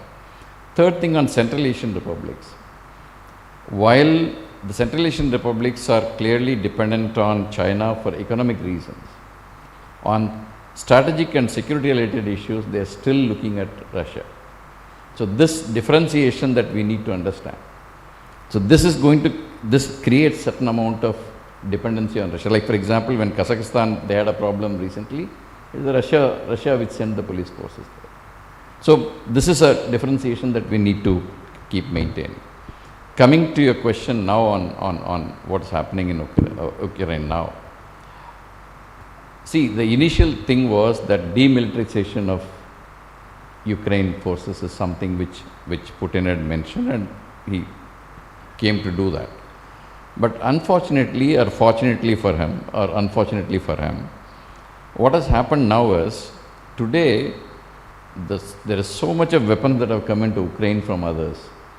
One of the reasons why these advances are not going ahead is because of the kind of man-portable air defense systems that have been inducted into Ukraine.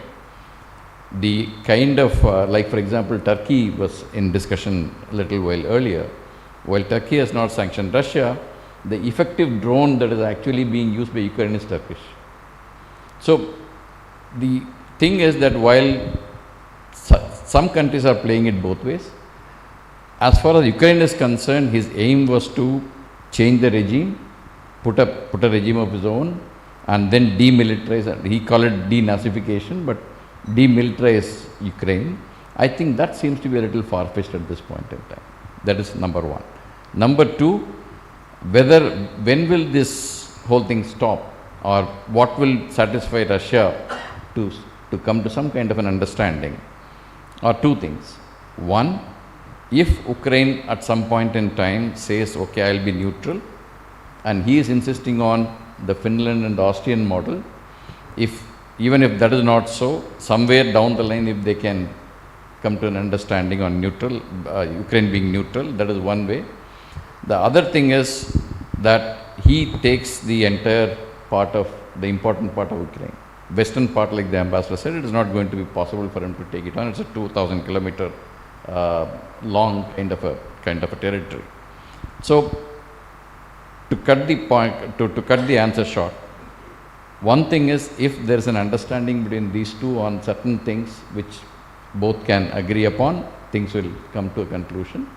Otherwise, I think this is going to be a lingering war.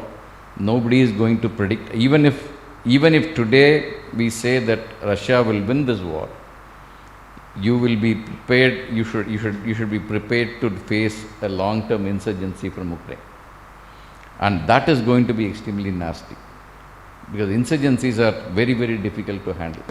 So that is something I am sure Putin is not bargaining for at this point in time. So at this point in time, it is still open. If some understanding can come, this could stop. Otherwise, this is going on for a longer period of time. Yeah, please, sir. You know, to appreciate what is happening, a few things should be kept in mind. One is that this war, in my understanding, is not popular in Russia. A large part of the intelligentsia and the public are not in its favor because they have sentimental, emotional attachment to Ukraine, because there are so many Ukrainians in Russia, so many Russians in Ukraine, their intermarriages, family relations, and this and that. And there are people, notable people, who have expressed doubts about the wisdom of this. They don't want the Ukrainians to be hurt more than is necessary. That is one aspect. The other, from the military point of view, have you ever seen in any serious military conflict, in a war zone, the prime ministers of 3 European countries travel by train to Kiev and shake hands of Zelensky? I mean, this is a joke. If it was really a serious war, how could this happen? How could they even take a risk? Here, even our prime minister and other prime ministers, they can't move into a street without those bodyguards and everybody else worrying about their personal security. Number two, have you ever seen in an ongoing war trains running normally? Have you ever seen in a normal war that humanitarian corridors are being created? So I think one must accept that Putin is not launching an all-out war. He is conscious that the casualties should be kept to the minimum. His aims are limited, and therefore to say that it is stalled, the army is not doing well, this and that and that and that, that has to be seen in relation to some of the points that I have mentioned to get clarity in terms of what he hopes to achieve. Now, it may well be that he may have felt that by this time he would have been able to get the regime changed, and that has not happened. But this is all guesswork, really. We really don't know. Thank you, Ambassador. One last question to Mr. Peter Unle. This is from Advocate Dayanathy. So you mentioned China in 1962 during the Cuban Missile Crisis, China attacked India. So do you mean to say that China will attack India now that this conflict is going on? I didn't intend to say that, but if the attention is somewhere else, one might feel more tempted to do something one wouldn't have done in other ways. It's rather Taiwan what is jeopardized, I would say, by China in the moment, because if that model, what is happening now in Ukraine, is successful, they may feel encouraged to say, let's take Taiwan now. Because you always will find some who will call from there, please come and release us. You know, you will find people in Taiwan saying that. You will find people in the other countries around Russia and say, Moldavia, for example, you will have a Russian minority who will say, come and release us. So if that model is successful, that is then there. And for China, it's Taiwan. It's definitely on their agenda to get it at some time, and they're waiting for a good opportunity. Thank you very much. Thank you very much, all the panelists. Thank you. Thank you so much. Ladies and gentlemen, the panel deserves a very, very big round of applause. So many varying views, but so many interesting insights. May I now request Mr. M. Satyamurthy, Distinguished Fellow, ORF Chennai, to make his closing remarks, and may I have his AV before he starts, please.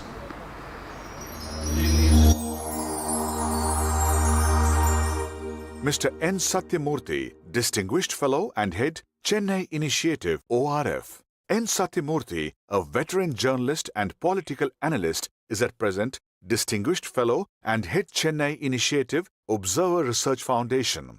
A keen observer of the national and neighborhood political scene, his publication, New Symbol of Tamil Angst, brought out in January 2018, was highly acclaimed. Satyamurthy has worked with several newspapers in India, both in English and local languages. He was editorial advisor at a trilingual TV group in Sri Lanka and was based in Colombo from October 2005 to March 2006.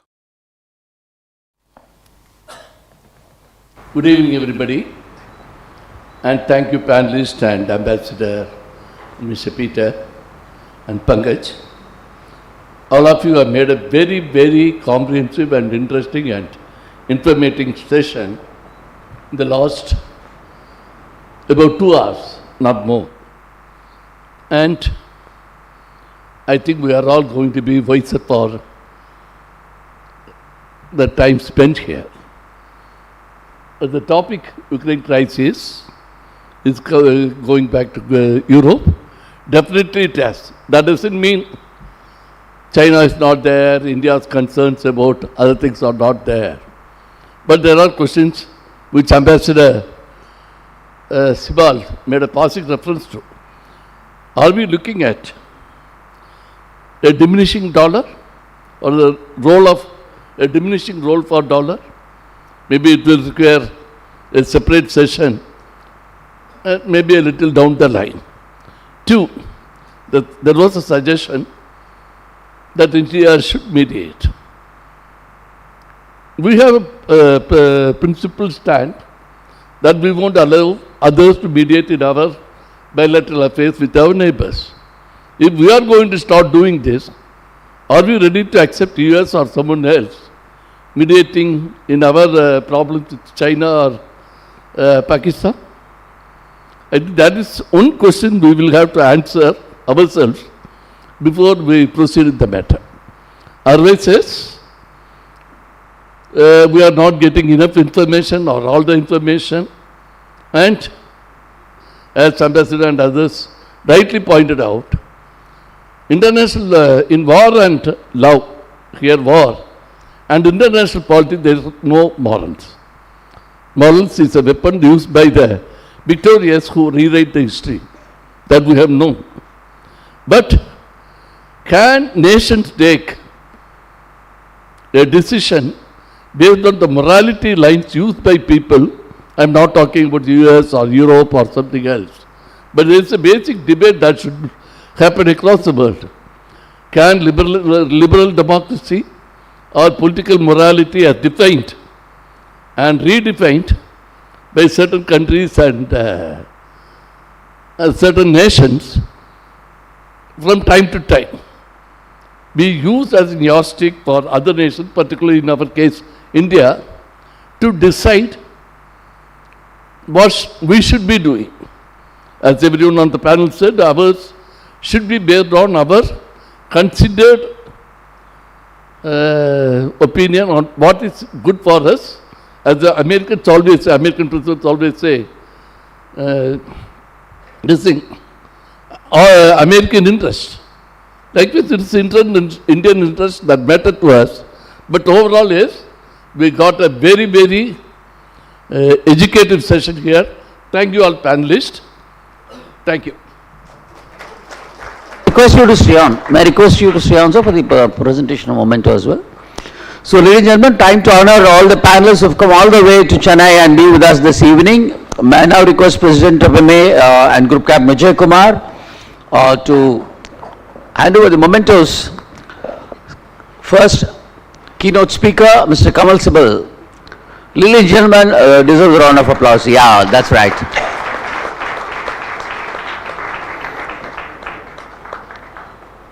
Mr. Peter Rimmel, thank you so much for everything that you've done to MMA, and indeed a pleasure having you with us this evening. Mr. Pankaj Madan, always with MMA for any such initiatives. Thank you so much, Mr. Pankaj, for making it this evening. We have Lieutenant General Narasimhan. Thank you, sir. Thanks for coming over.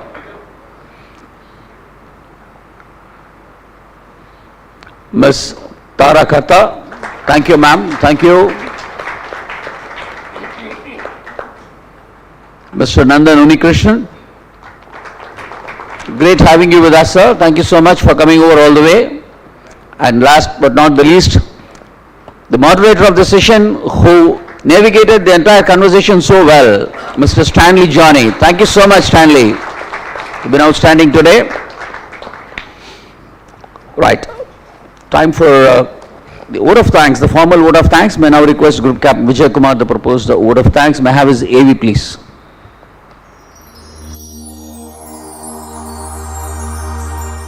Group Captain R. Vijay Kumar, retired VSM, Executive Director, Madras Management Association. Group Captain Vijay Kumar was awarded the Vishisht Seva Medal by the President of India for distinguished service of very high order. Under his dynamic leadership, MMA has won the AIMA's Best Management Association in India for 12 times in a row, including the year 2020-21. Once again, very good evening. What to say, word of thanks after this fantastic session of 2.5 hours. We did not felt like finishing it, but at the moment we have to move on and people are waiting for dinner and good cocktails and dinner. So I thought it's a fascinating evening and so many new ideas and so many thoughts. So you have been all watching this, reading newspapers, watching television. Now when you watch television, you know what to take, what not to take, because thanks to Mr. Kapil Sibal has put the perspective in a clear manner. Thank you so much, sir, for traveling all the way from Delhi to be with us. We are indeed honored by your presence, and we have made each one of us more wiser to listen what to listen and what not to listen. Thank you so much. Thanks to Peter Rimmel for choosing MMA to host this event. It's always a privilege to have you with us every time, and we are able to bring in some outstanding programs thanks to the support of CAS and particularly Peter Rimmel and Mr. Pankaj Madan. General Narasimhan, our army veteran, and member of the National Security Advisor. Whenever he speaks, at least I walk miles because he's a specialist on China, and his insights, what he shared, is very, very important from the armed forces perspective, how we are going to do. Thank you so much, General, for being with us. It's a privilege to have you with us. Tara Kata, it's always a pleasure to listen to you. We keep hearing and reading your articles, and today we could hear you in person. Thanks really for coming all the way from Delhi. I know how much difficulty you went through to reach us, and it's always a pleasure. I would like to host you again. And for your information, Tara is from Chennai. She studied Stella Maris College, Chennai. That is what I pulled her to come and speak to us today. Thank you, Tara, for being with us. And Nandan Unikishan, and Nandan doesn't need really no introduction because you all know him. Regular articles, what he writes in Hindu and other newspapers and national television. But you are present today, we listen to you in person, it makes all the difference. And then it's a pleasure to have you with us, and thank you for coming, and it's a great evening what you had with. What to say about Stanley? Your presence always adds tremendous value, because we keep reading your article in Hindu, and that is what will make us more wiser, and leading the conversation, and with such a extensive and wiser panelists, very, very tough, and you did the job tremendously well. Thank you so much, Stanley. And Satyamurthy, our partner for this event, we put together, and we have been deliberating on the questions and what to write, and so many things. Thank you, Mr. Satyamurthy. I think your presence, and you are sharing your insights all the time, and you are telling us what to do from time to time, added tremendous value to the event this evening. Last but not least, Pankaj, your presence. You have always been a great source of friend to us, and you are the one who suggested some of the speakers who are there today. And it's always a pleasure to have you with us, and your input made the event a grand success. And other partner organizations of ours, ORF and C3S, Indian Institute of Material Management, NIPM, ISACA, Peninsula Foundation, special invitees from Mahindra Well City, another milestone moment for MMA, and president and members of MMA Managing Committee. Without the Managing Committee support, I don't think we will be able to put this great evening today. And Hotel Leela Palace, they have been a great source of support. They have really laid out some lovely, excellent food tonight, and you are going to enjoy it. And live webcast partner, IPC, has been taken live all over and all the social media portals. I'm happy to say about 3,900 people are watching live now at the moment. Thank you all the viewers. You have been a great source of inspiration, and I know next few weeks time it will reach in a couple of thousands. Stage 3 for putting together great event management and great ambience. Santosh, thank you so much. And again, viewers watching this program live from all over India, members of the media.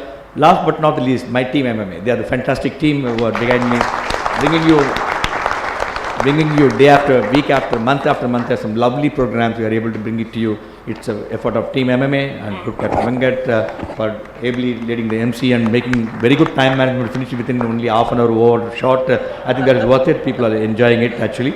And thanks so much to each one of you. And finally, may I request you all to please wish for the national anthem before we move for cocktail dinner.